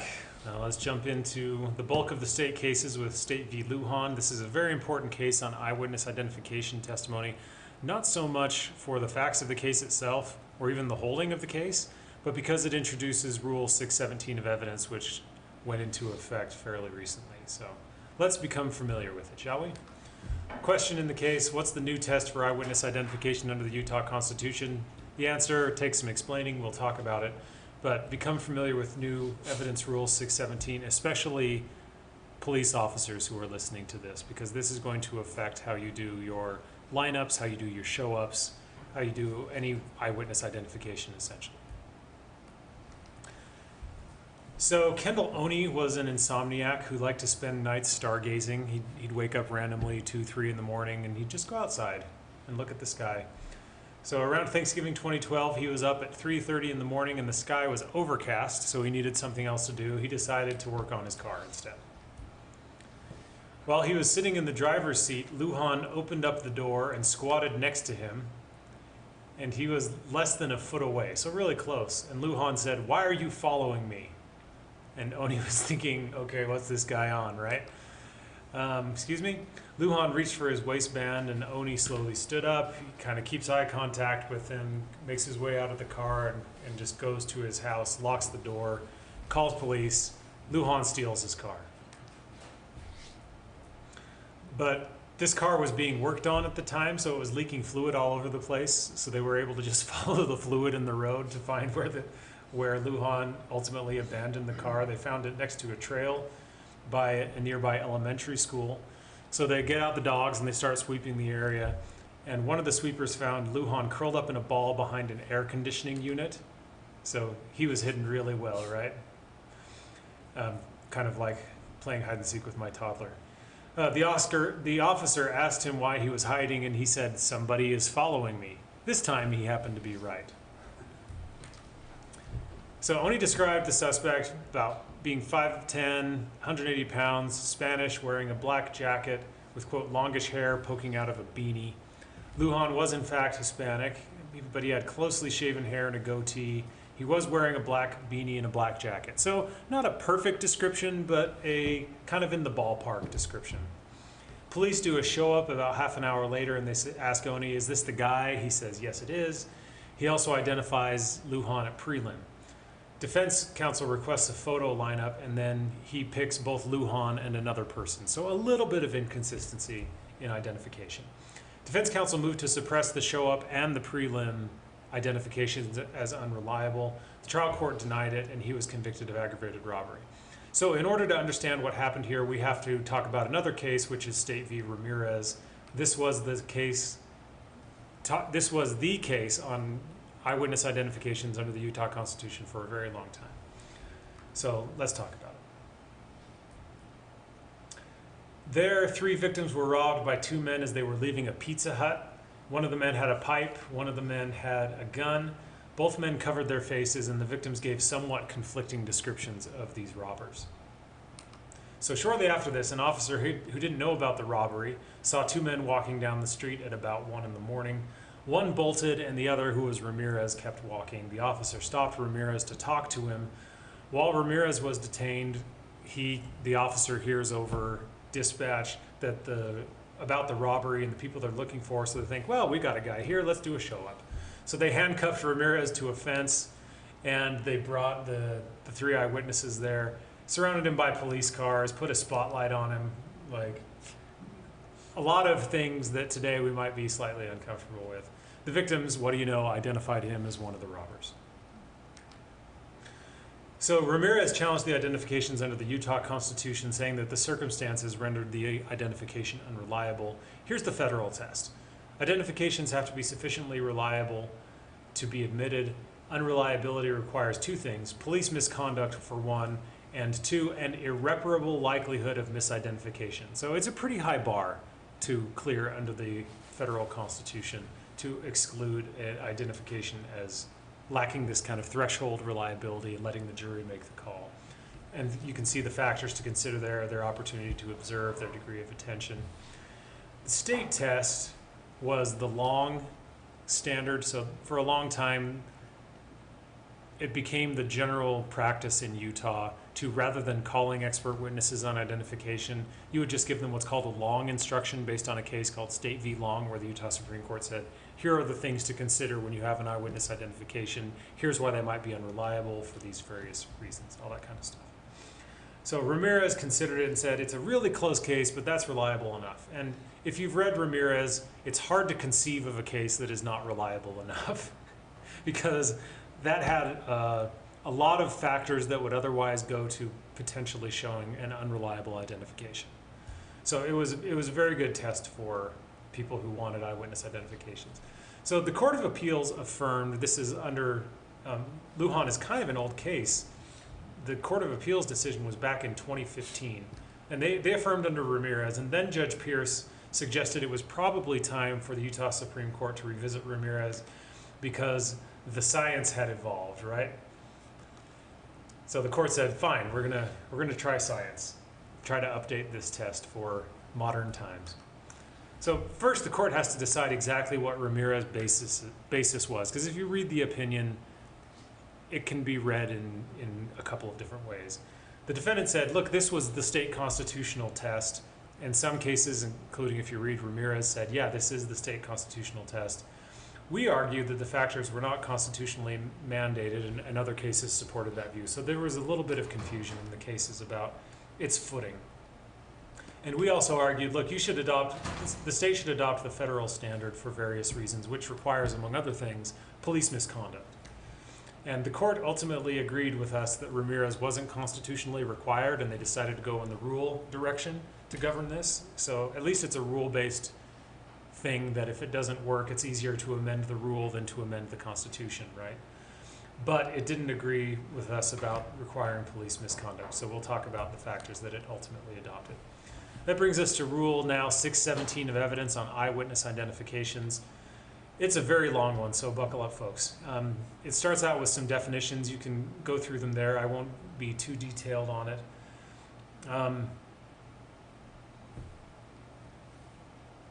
If you do get one of these claims about an eyewitness identification, we do have a couple of cases. One is State v. Hunter from last year and State v. Bowdry also from last year that basically say, because one of the concerns is people are going to see this, defense counsel are going to see this and say, well, whenever a cop identifies somebody, that's an eyewitness identification, right?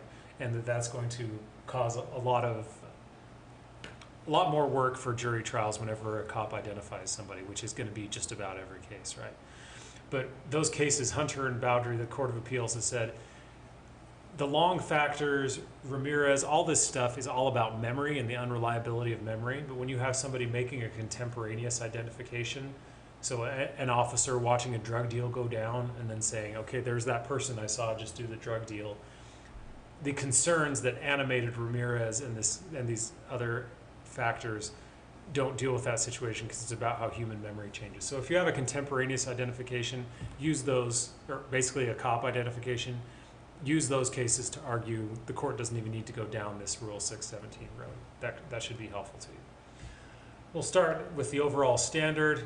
The fact finder, considering the factors in subsection B, could not reasonably rely on the eyewitness identification. So let's try to find out what reliability means under the rule. Here are factors to consider: whether the witness had an adequate opportunity to observe, what their level of attention was. So was this just something kind of in their periphery, or somebody in a group of people, they were paying attention to somebody else? You know, how much attention were they paying to this person?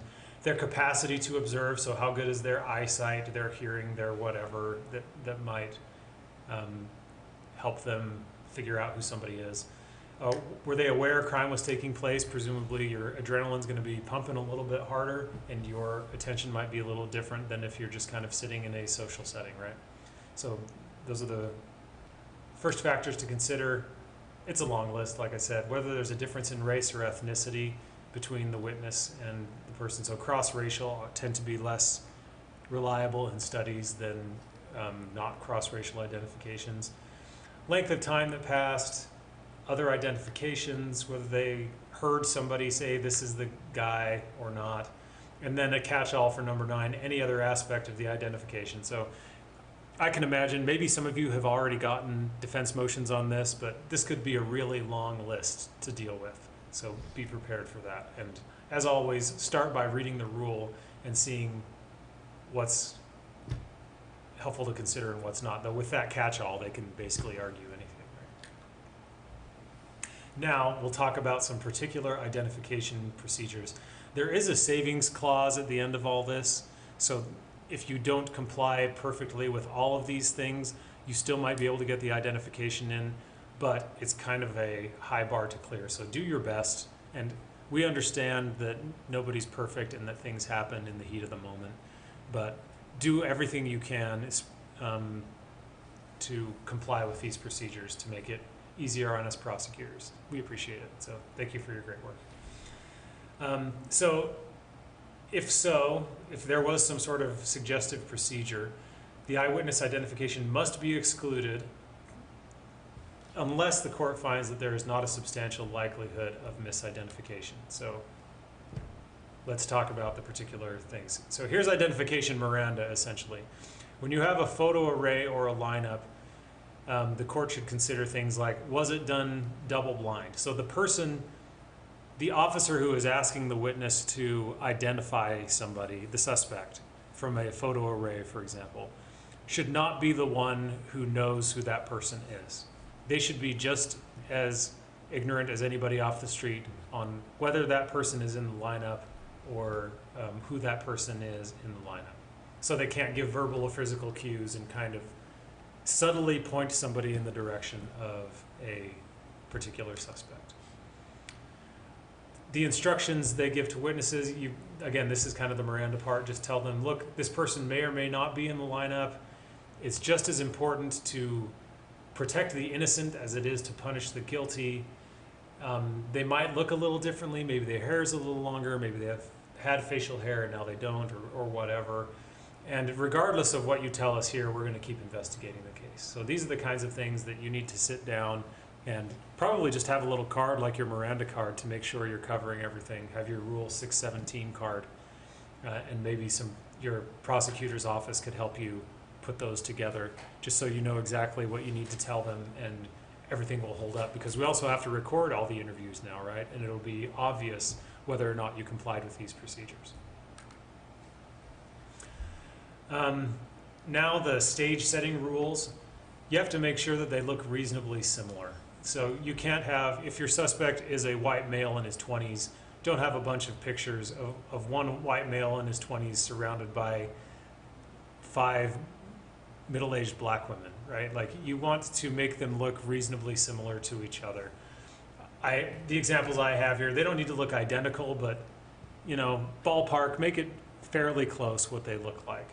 And that makes it more reliable. Reasonably similar is the standard. I'm sure we will have cases in the future of fleshing out exactly what reasonably similar means. So the way that you do it will influence how we argue it in the future. Make sure it passes the smell test, right? Just look at it and say, is this close enough? Does this seem fair? And then we'll deal with it on appeal as we try to flesh out exactly what all these things mean. Well, my understanding there has always been that it should be based on the physical description given by the witness, as opposed to trying to find 5 other people that are similar in appearance to your suspect. Yes, that's a good point. So height might not matter as much, right? Just because you can't tell height unless there's a height measurement behind them. You're not going to be able to tell how tall they are. But like I say, kind of pass the smell test on what it looks like, to mix my metaphors. So you also need at least a 6-pack here. 1 photo and 5 photo fillers. Sequential at the same time. I know the science is a little bit mixed on this, whether it's better to show them the photos one at a time or just give them 6 pictures all at once and say, do you see anything here that sparks your attention or your interest? So go with whatever your department policy is, and maybe you might want to talk to your prosecuting agency to figure out what the best practice is there. Looking fairly similar, with a similar process of formatting, so don't have a bunch of different, if you have like a blue background on one, try to make them look, using a driver's license photo or whatever. Use all driver's license photos. I understand that there might be some circumstances where you have to pull photos off Facebook or something. It might be a little different, but try not to have something that makes one of them really stick out, especially, of course, the person who you're hoping they identify. because otherwise you're going to run into some trouble. Use computer-generated arrays where possible, and I don't know what your software is, but I imagine that's pretty readily available. And if you record the lineup or photo array procedures, well, you got to do that now. Documenting witness response. So you have to be very specific when you're saying what you saw. Use very rich descriptors to say what the person looked like, whether you timely ask the witness about how certain they were, what they said, I'm pretty sure, I'm really sure, I'm 100% sure, that sort of thing. Whether you refrain from giving any feedback, no, hey, good job, or that's right, or anything like that, just kind of zip the lip. Just, you don't even, if you can keep from smirking, if they give you what you want, just kind of politely nod and then move on with life. Like I say, these are very stringent controls. I imagine they're not too dissimilar from the kinds of things that you already do as best practices, but again, there's going to be a lot of scrutiny on these from now on. Well, if it's double blind, then there would be no feedback to give. Exactly. At that point, too. So one helps the other Yeah. when you do that sort of thing. Multiple procedures or witnesses, so they're going to consider whether, if there were multiple identification procedures, whether they saw this person more than once, if this person was in a prior photo array that they laid out, and if they did separate identification procedures for each witness that you have, if you shuffled up the people in the lineup, that's going to be something they're going to consider. Okay, so this is my attempt at a summary. Don't rely just on this, but essentially do it double blind. Don't give any verbal or physical cues. Tell them the person may or may not be in there. They need to clear the innocent. The whole Miranda thing I talked about earlier. Just take out your little Rule 617 card. Use at least a 6-pack with similar looking people and similar looking pictures. Computer generated if possible, and take note of all your steps. Record all of the responses, including initial responses, and don't give any feedback. And for multiple lineups, shuffle the pictures around. But again, the best source is the rule. Just be aware that there's going to be a lot of scrutiny on these from here on out. Now, it also talks about show-up procedures. This is for, you're trying to determine whether a show-up is unnecessarily suggestive. And here are factors to consider. Documenting the witness's description prior to the show-up. Again, give very detailed descriptions on what the witness is telling you this person looked like. I know that makes it a pain at the end of the day when you're writing up your reports after a long day at the office or out on the beat. But do the best you can to get everything in there. It helps, of course, if you have a body cam or a recorder with you to make sure you get all those details. Whether the show-up happened at a neutral location as opposed to the police station, or somebody being handcuffed to a fence surrounded by police officers. Whether the suspect was in a patrol car, handcuffed or physically restrained. All of those presumably would make it more suggestive, so if there's a way that you can... Sometimes I appreciate that there's not. You might have a dangerous suspect you just barely caught, and this is the best you can do under the circumstances. We get it. Just do your best. But if you can, by all means, please do make it as neutral looking as possible. And let them know, again, that that person may or may not be the suspect. Whole bunch more factors, whether if there were two or more witnesses. Don't let them talk to each other. That's pretty elementary police work, right? Separate them out and don't let them say, oh, I think the guy had a goatee. No, he had a mustache. Like, keep them away. Whether the show-up was reasonably necessary to establish probable cause. So did you really need to do this or did you not? The more you needed to do it, the easier it is going to be for a prosecutor or the appellate prosecutor to defend. So don't do them unless you really need to. Do a lineup later on instead of a show-up. Whether somebody's been presented more than once. Again, these are very similar to the other aspects. And whether the suspect was required to wear clothing worn by the perpetrator or conform his or her appearance. So this is for instance, let's say that you do a lineup rather than a show-up. This is just a fun little break, and hopefully this works and doesn't crash the system. So, do you recognize any of these men? I was hiding in the bathroom stall, so I didn't see his face, but I heard him. He was singing along to the music at the bar. Do you remember what he was singing? I think it was that song, I Want It That Way. Backstreet Boys, I'm familiar. Okay. Number one, could you please sing the opening to I Want It That Way? Really? Okay. You are my fire. Number 2, keep it going. The one desire.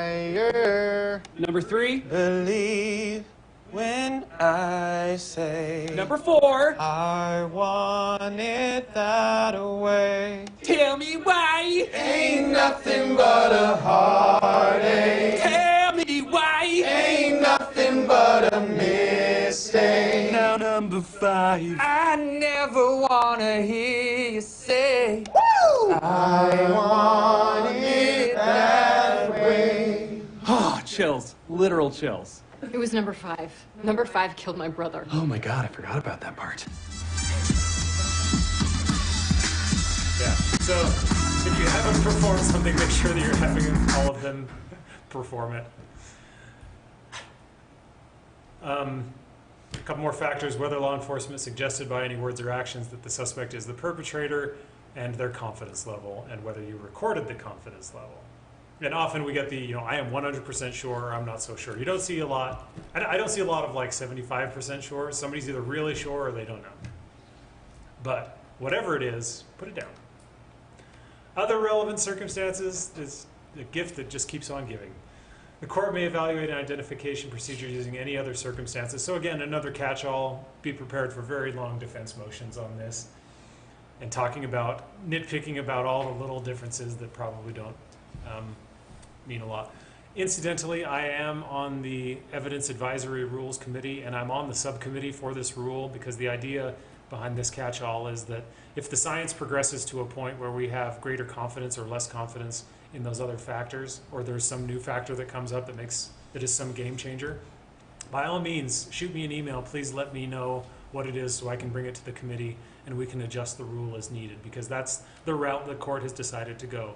They're going to have this governed by a rule, and we're going to update the rule as the science gets updated. So if you have something, email me or one of the other prosecutors on the committee, and we'll do what we can to make sure that's taken into account. So to sum up, like I said, the result in this case is almost an afterthought. The rule governs now, they say, and Lujan can't show prejudice because the evidence of his guilt was overwhelming. I mean, the guy saw him a foot from his face with nothing else competing for his attention. He used similar words. He asked the guy working on his car whether he was following him, and then when police arrested him, he said the same thing, right? Why are you following me? So, and the description was pretty darn close. So with all those factors, the court said, this one is fine. But the most important takeaway from this case is read and reread and re-reread Rule 617. Okay. That was a little bit gluttonous, John. You did the double sum up. We talked about not doing the double sum up. Okay. You only get one sum up per case. Oh, I can't help it. Yeah, I'm sorry. Okay. I want to warn you about this, okay? There's nothing explicit in this video. I ran it past a couple of people to make sure, and they said, this is going to be prosecutors watching, so everybody's okay. I think, based on context clues, that this poor young lady just threw up on this gentleman right before this happens. What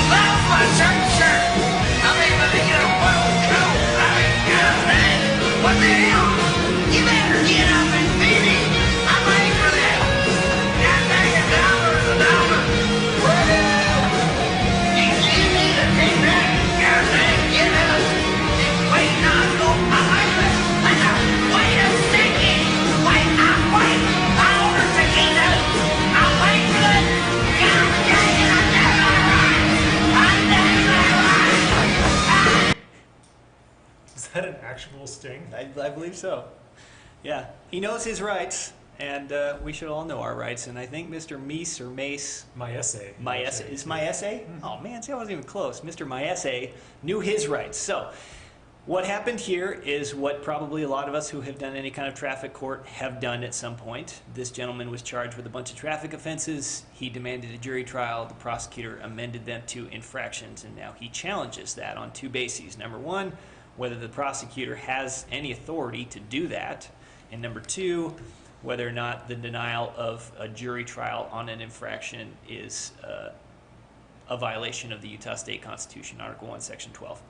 So, we're going to address both of those issues. Oh, so I sped. I followed too closely. I ran a stop sign. I almost hit a Chevy. I sped some more. I failed to yield at a crosswalk. I changed lanes in the intersection. I changed lanes without signaling while running a red light and speeding.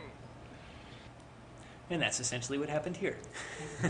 He crossed over the double white lines and crossed a whole bunch of lanes of travel without signaling, so he was charged with multiple offenses: HOV violation, failure to signal. At arraignment, they were both amended to infractions. Again, I'm assuming, and it doesn't specifically say, that he asked for a jury trial at that point, and that's why the prosecutor made that amendment. He made a motion to dismiss with the court, based essentially on those arguments that the prosecutor lacked authority to do that, and that it was unconstitutional for him or her to do so. That was denied at the justice court level, and he was convicted. He made the same motion at the district court level, which had the same result: denied and convicted again. So, on appeal, he raises two what the court referred to as meaty issues.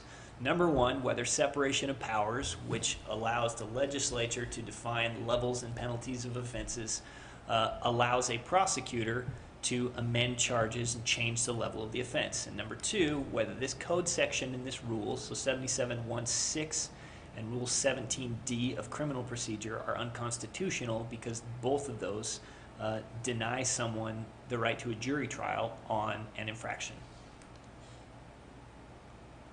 So this was Justice John Pierce. That's a pretty good one there. Hey, thanks. No, as you probably figured out by now, that's not Justice John Pierce. That's actually David Morse from the Green Mile. He was also, we made reference to John Adams earlier, he was George Washington in the John Adams miniseries. That is true. That's Justice Pierce. Wait, that's not Justice Pierce either. That's actually Neil McDonough, who you may recognize from Minority Report and Desperate Housewives.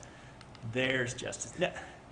No, that's Michael Rappaport, who was Phoebe's police officer boyfriend in Friends, and who also starred in Deep Blue Sea, which is classic cinema. No, this is actually Justice John Pierce, who wrote the opinion of the court. On the separation of powers issue, before reaching the question, the city says Supreme Court doesn't have jurisdiction to even hear this.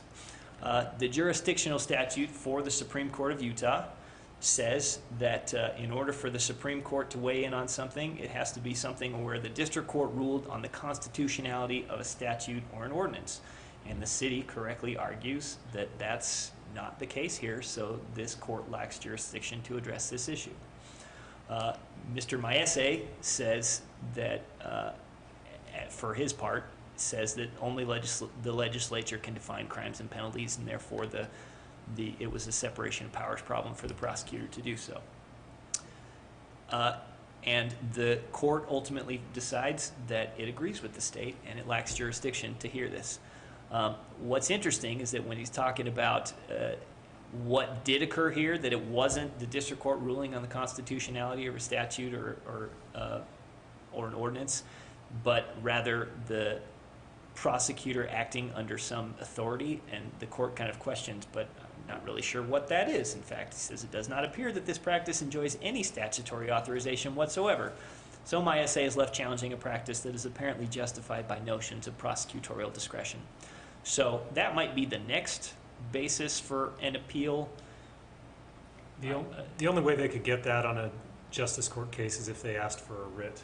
Oh, well, we'll get there. Yeah, so I'm sure Mr. Maese will do it, because if any of you know Mr. Maese, he's a professional litigant. I think he purposefully speeds up and down the Wasatch Front just trying to get a speeding ticket so that he can go to court. He's had 2 cases in the Utah Supreme Court that he himself has argued and done actually remarkably well. Oh. So he's also a convicted pimp, which makes it fun. Oh, that is fun. That was his first case. Do you think he's available to do the case law update next year? We should ask. We'll see.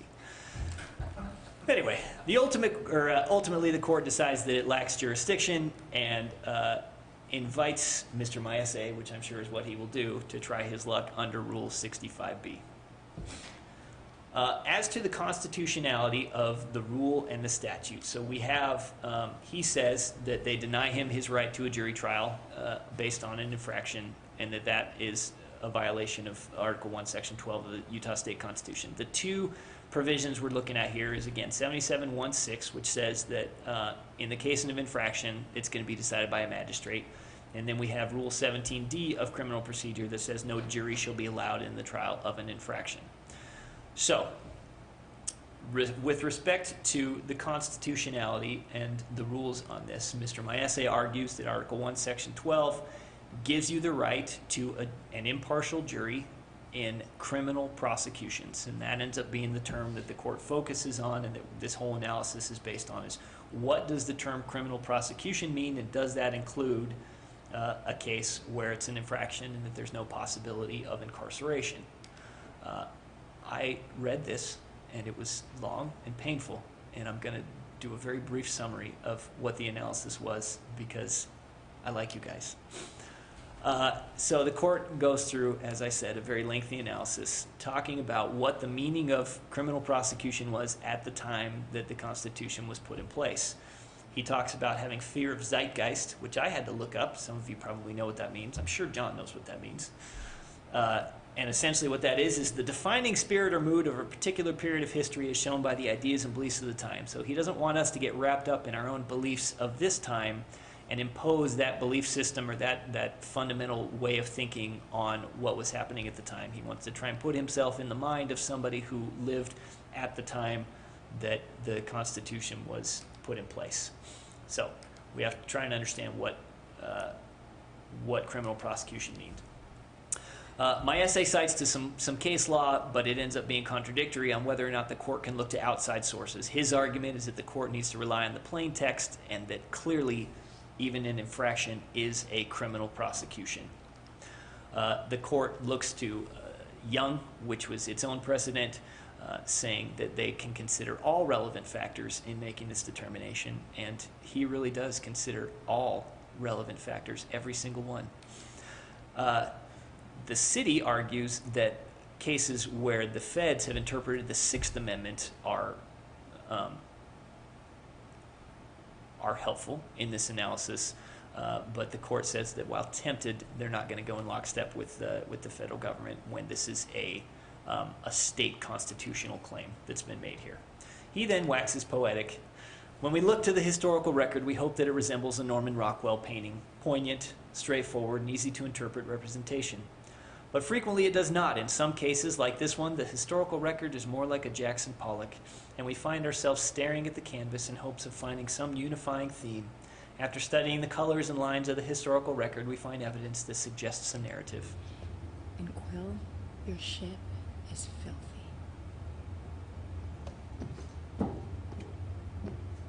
Oh, she has no idea. If I had a black light, this would look like a Jackson Pollock painting. You got issues, Quill. Gross. So the court goes through a lot of historical sources. He looks at statements made by the delegates of the Constitutional Convention around that time. He looks at decisions from the United States Supreme Court also around that time. He looks at contemporaneous decisions from various state Supreme Courts addressing the issue and found that most of them disallowed juries on some level of minor offenses, and the definitions of minor offenses varied, but the general consensus was that. He also looked to the 1898 Code, which was our country's first attempt to codify the law, in which he stumbled upon Section 241. And that is the section upon which he hangs his hat for this argument. And it says that without the intervention of a jury, except in cases where imprisonment for a longer period of 30 days is made part of the penalty. Or in other words, under that section, you are not entitled to a jury on a case where there is not either a maximum penalty or at least a penalty of 30 days potentially over your head, or what was at that time a fine of at least $50. And they have kind of defined that in the analysis here to be a significant fine. So he says this section, as he went through the history of it, has had a few minor modifications, but nothing substantive until 1983, when the 30-day requirement was changed to any imprisonment. And so no jury except in a case where there is the possibility of any imprisonment or a significant fine. Based on that section, the court concludes that it's clear that at the time of statehood, at the time the Constitution was put in place, that certain minor offenses were not considered criminal prosecutions when you read Section 241 in harmony with Article 1, Section 12, guaranteeing a jury trial on criminal prosecutions. So, the issue, though, is where do you draw that line as far as what's going to be entitled to a jury trial and what's not. He talked about making it municipal offenses because that's what was referred to in Section 241, but he said that those have become much broader now and involve some pretty significant offenses in sometimes. He talked about regulatory offenses, which are offenses that are not inherently wrong, but that are still illegal, like speeding or something. But again, he thought that that would not be consistent with the historical context, and so ultimately landed on punishment as being what he thought was kind of the cleanest and the most historically sound way. And in light of Section 241, he decided to just go directly with exactly what it says in that section. So the right to a jury trial does not extend to prosecutions where the maximum sanction is 30 days or fewer and or a minor financial penalty. And the conviction is affirmed. There is also a concurrence, though. This is Justice Lee, seen here at some sort of formal event with, it looks like, Olivia Wilde. Wait, that's not, no, that's Jason Sudeikis from Saturday Night Live. There's Justice Lee. He concurred and essentially said, first of all, he applauded Justice Pierce for doing an awful lot of work, and he did, and it was an awful lot of work just to read it. I can only imagine what it would have been to do all of that research. But he thinks it's odd to draw that line specifically at 30 days just because that's what that statute said. He basically says, I would have just said that he's failed to carry his burden because there's a presumption of constitutionality, and where he hasn't been able to show clearly enough that this violated what the understanding would have been at the time, then he loses. And he would have left it at that. And saving an actual drawing of a hard line for some future case where they have more of a basis to do so. They go back and forth, and there's a bunch of arguing and stuff, and he says, well, this isn't based on a constitutional right, it's based on a statutory provision, and those aren't necessarily the same thing, but they should be. The majority says, well, your approach never allows us to make any decisions because there's always going to be some uncertainty built into these super, super old historical records.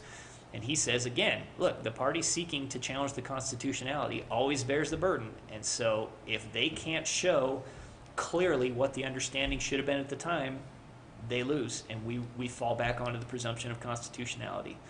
The majority says if this record isn't clear enough, none ever will be. And he says that's weird because this record is actually pretty scant. So there it is. All right. Time for our annual cautionary tale about jury instructions and making double and triple sure that the instructions are correct. This is a very prominent case, but there are certainly others I could have chosen. Be careful out there, folks. Question: do prosecutors need to be extra special careful with jury instructions and elements instructions in particular? The answer is very yes. Okay, this is a case about a murder of a police officer, Sergeant Corey Ride. We talked about the Court of Appeals version a couple of years ago, so here's the Utah Supreme Court's go at it. This is Jose Angel Garcia Wadegui and Megan Grunwald.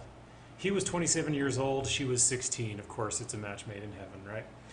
He was on parole for manslaughter, and she was in high school, and they thought it would be a good idea to hook up. So naturally, Mr. Garcia moved in with Grunwald and her family, and again, not surprisingly, that didn't go so well. Mom liked that Jose helped with rent and groceries, but Dad didn't like that his 16-year-old daughter was sleeping with a 27-year-old manslaughter parolee who was also living at their house. So eventually, Dad told Jose to move out, and Megan said that if he left, she was leaving too because she loved him. Dad slapped Megan, which caused Jose to pull out a gun and threaten to kill him. So again, super functional home life here. This incident and his failure to correct it violated Garcia's parole, so they issued a warrant for him. And when Garcia found out about it, he asked Grunwald to go on a ride with him. So they took Grunwald's truck and she drove. And when Garcia told her about the warrant, she got really upset, and they pulled over and turned on the hazard lights and had a little heart-to-heart about his life choices. So Sergeant Corey Ride stopped to assist, and he saw that Grunwald was crying, but she said she was fine. So she hands over her license and registration, but Garcia gave him a false name and a birth date twice. You know, he checked the names like, well, that one's not in there, let me try again. So he's twice lied to the officer. While Sergeant Ride was in his car checking Garcia's information, I think for the second time, that's when Garcia pulled out a gun and told Grunwald he was, quote, going to buck the officer in the head. And this will become important later on. Grunwald put her foot on the brake while the car was in drive, and she held it there for 3.5 minutes as she repeatedly checked the truck's back window, or as she checked oncoming traffic. So when there was a significant lull in traffic, Garcia opened the truck's back window and fired 7 shots. You can see this on the police dash cam. And he killed Sergeant Ride. Though the dash cam caught the entire thing from the perspective of Sergeant Ride's car, the truck's windows were heavily tinted, so it's not possible to see exactly what Grunwald or Garcia are doing, except based on, you know that she's driving, and you can see that the brake lights are on, so you know that she's holding her foot on the brake for a long time. Reasonable to infer that she's checking traffic and waiting for a lull, because that's the exact moment, and you can see when there's a lull in traffic, because cars stop going by, right? That's the exact moment that Garcia opens fire. So he immediately takes off. There we go. And when Sergeant Ride was discovered dead about an hour and a half later, of course, there's an APB, go find this truck. They find her driving on I-15 near Santaquin. Grunwald got off the freeway, and another deputy, Deputy Sherwood, was following her. She suddenly slammed on her brakes to close the gap between her truck and Deputy Sherwood's car. And Garcia fired again, hitting and seriously wounding Deputy Sherwood. Fortunately, he survived. And Grunwald immediately sped off, returned to the freeway. Once on the freeway, he fired for good measure at a third officer, Trooper Blackenangle, but missed. He also leaned out the window and fired at a semi. So we got about as high octane situation as you can imagine, right? And he hit another car. Grunwald hit another car and damaged her ability to steer and brake, so she had to pull off. And Garcia tells her to go grab another car so they can continue this wonderful chase they're having. They get out of the truck and start running with Grunwald following Garcia. Grunwald flags down a car and gets into the passenger seat. She orders the driver out, but officers are later able to spike the car. They abandon the car and start to run. Garcia, officers eventually shoot Garcia, and when she goes to trial, Grunwald's whole defense was she was compelled to do all of this. She essentially had a gun at her head. She didn't want to do this, but he was threatening her to comply with this. But interestingly enough, right after the officers shot Garcia, she didn't thank police for being her deliverers from this terrible captor. She told them hysterically and angrily at the top of her lungs, quote, "You shot him in the effing head. You shot him, you a-holes. You didn't have to shoot him." So clearly these are the actions of a compelled person, right? But that was the defense, and that'll again become important later on. It was really only a partial compulsion defense because she also argued that she didn't know what he was planning on doing, because if you argue compulsion, you have to basically know what you're being compelled to aid. But she was basically saying, he was forcing me to do all these things. I didn't know what was going on. It was an emotional time, and I was just racing around and not exactly knowing. And she also said she thought, quote, "buck in the head" meant shoot the car. Huh. Okay. So super believable defense, right? Jury didn't buy it for understandable reasons. He was convicted on 11 different counts. 7 of them, including aggravated murder, involved accomplice liability.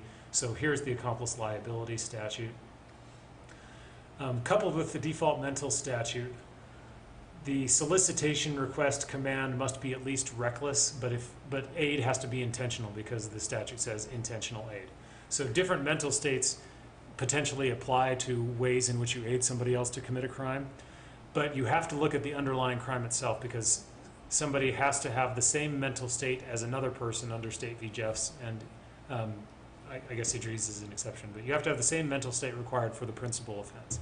So she had to intend that Sergeant Ride die, essentially, or at least, if it's depraved indifference or whatever it happens to be. She had to share the same thing as she would have had to have in her mind were she the one who pulled the trigger herself, is the basic idea. Now, that doesn't mean that the principal and the accomplice always have to have the same mental state to be guilty of something. If you look at Idris, that was a case where a gang leader called out a green light, a hit on somebody, and there was some testimony that it was, and then somebody went out, what do you know, and killed that person. I think it was a girlfriend of one of the gang members who was also a police informant, or they at least thought that she was a police informant.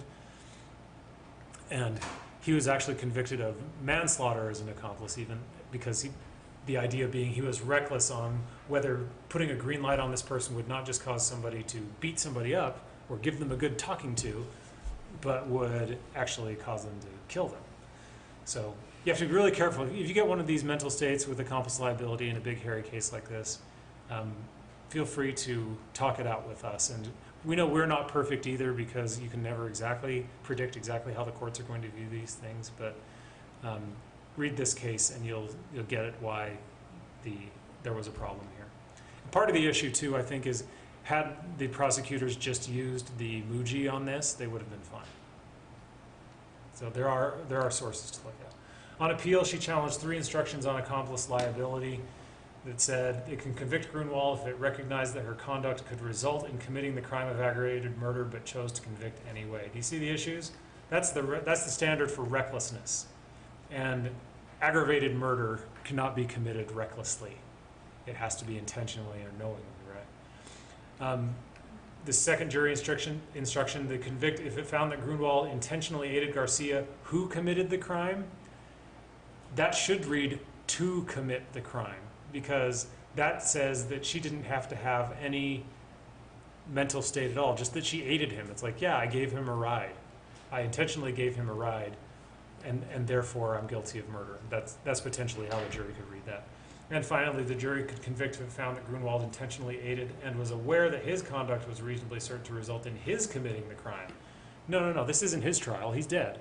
This is about her conduct and what she thought and her mental state. So there were a few issues with the jury instructions here. She argued in the Court of Appeals that her counsel was ineffective for not objecting to these accomplice liability instructions. And again, these almost always come up in the IAC context, because defense counsel lets you, as the prosecutor, prepare the bulk of the instructions and then just says it's okay. I remember one jury trial that I did years ago, and I presented my draft instructions to opposing counsel, and he didn't even look at them. And I said, "Are you going to take a look at those?" And he said, "Nah, bad instructions never hurt defendants." Basically saying, yeah, I'll just get a do-over and I'll be held ineffective and I won't suffer any consequences for it. So that was very eye-opening to me as a young prosecutor. And a lot of these come up in IAC, and it doesn't matter. If there's a problem with the mental state, the court's going to be bugged by it, and understandably so. I'm not trying to minimize the concern for that. But it means that if defense counsel is not going to be careful and the court's not going to step in and really evaluate these, you need to be super careful. If you have an hour to get ready for trial and you're wondering, should I work on my closing argument or should I work on jury instructions? Work on jury instructions. Just do it. Put everything else aside and work on jury instructions, because that, more than anything else, is going to help secure the finality of your conviction. And if there's a problem in there with the mental state, odds are we're going to lose, unless the evidence is so overwhelming. If you have them on video and confessing and DNA evidence, maybe you want to roll the dice, but they're probably just going to plead guilty anyway, unless it's a death penalty case. And then if it's a death case, you want to be super careful anyway. Again, I can't emphasize this enough.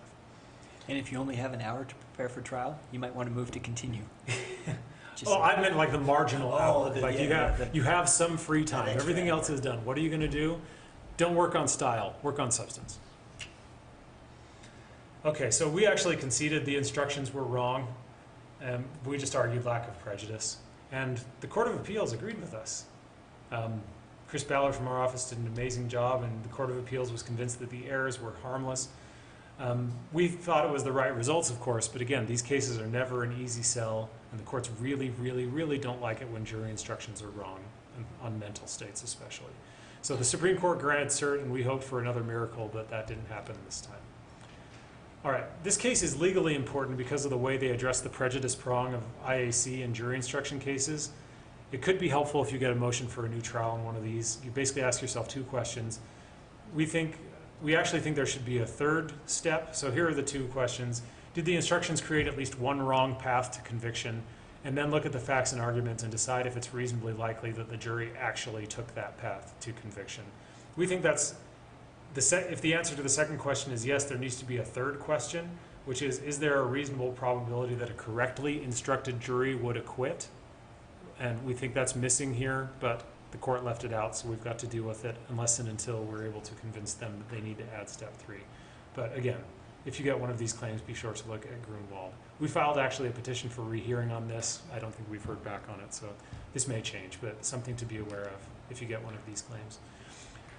The Chief Justice Durant wrote the opinion for the majority. He said, well, maybe they just thought she was reckless, so here's that wrong path they could have taken. And maybe they thought that she could have intended to aid Garcia but not intend for him to commit the murder. Or maybe they thought that she knew Garcia would commit murder but did not know that her actions would contribute to the risk that that would happen. And they didn't think that evidence of guilt was all that strong. Buck, they said, is not a common term for shooting, could be reasonably misunderstood, though in the modifier in the head seems to say, what are you going to do? You're going to kick him? You're going to throw $1 at him? You're going to hit him with a horse? Like anything that Buck could mean. The only thing that you could hit him with from that car is a gun. So I disagree that that's all that ambiguous given the modifier there. But the court didn't like it or wasn't persuaded by it. So the windows in the truck were tinted, so the only thing that we know from what happened in the cab there is from Grunwald's testimony later. There's nothing to contradict that. It always annoys us when the courts take this kind of tack and say, well, the defense provided this evidence and the prosecution rebutted. It's like, we can't. The co-defendant is dead, the victim is dead, what do you want from us, right? We don't have much to offer here because there's nothing to give. But the court didn't like that aspect of it. And they also said Grunwald has a learning disability, she was very young and impressionable. So, new trial. There was one bright spot here. The court says accomplice liability doesn't require but-for causation. So just because they could have done it without your help doesn't mean that you're not guilty. So I thought that was the right result, and we got that going for us, which is nice. Really quickly, we usually don't spend a whole lot of time on these, on dissents, but Justice Lee's is just too good not to talk about. And he's just kind of incredulous. He says, look, Grunwald admitted that Garcia pulled out a gun and said he was going to buck Ride in the effing head. That's not ambiguous. She knew Garcia had a violent past. Remember, he's on parole for manslaughter, and that he refused to go back to prison. She was upset with police after the chase. She's yelling at them for shooting him, her would-be captor, right? And didn't express relief at being freed from a captor. Her testimony was entirely incredible, given her actions in waiting several minutes and helping him shoot at several police officers. And there's no need for direct evidence. This was the part that we argued when contradicting Grunwald's account, when circumstantial evidence will do just fine. She clearly loves this guy. In fact, when she was in jail, one of her jail letters had a picture of a girl's hand being held by a skeleton hand. And it said something like love forever. Like, she kept assisting him to help try and kill other cops. Like, Justice Lee is just kind of incredulous here. So for what it's worth, we got a really good dissent showcasing our theory of the case. And the majority sees Miss Grunwald as this impressionable young woman. He sees her as, he sees her slightly differently, I think it's fair to say. As do we. A healthy level of incredulity. We like that. Yes. Okay, so this case is about not ever shaking your head or allowing one of your witnesses to shake their head at the trial court. Question here is, once a motion to disqualify has been filed, can the court continue to do stuff in the case? And the answer is no, and counsel does not need to remind the court about that pending motion at any point in the process. Once it's filed, and the court needs to just stop. So here, Mr. Gavette was charged with insurance fraud, and during his preliminary hearing at one point when a witness was testifying, the court looked over and saw that Mr. Gavette was just sitting there shaking his head no. The court was like, WTF is this? Specifically, he interrupted everything and said, your client's shaking his head. He ought to know that that makes me think he's lying, so he's a liar, so he shouldn't be doing that. So, okay, go ahead. Counsel did not respond to that, and the case was bound over for trial. At which point, sorry, get these both on the same page here. 8 months later, defense counsel filed a motion to disqualify the judge based on that statement that he had made during the preliminary hearing, and the judge ignored that motion.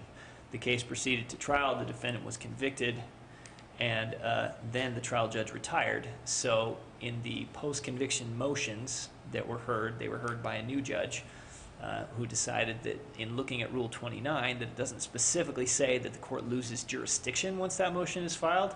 And so even though it says to stop doing things, if the court doesn't stop doing things, if the court continues to sit over the case without addressing the motion, nothing in the rule specifically says that it renders void whatever happens subsequent to that. And so based on that analysis, the trial court denied the motion for to vacate. Could I hop in just really quickly? Sure. It's understandable, just to defend a little bit of what the judge did. I think it was Judge McVeigh who did this.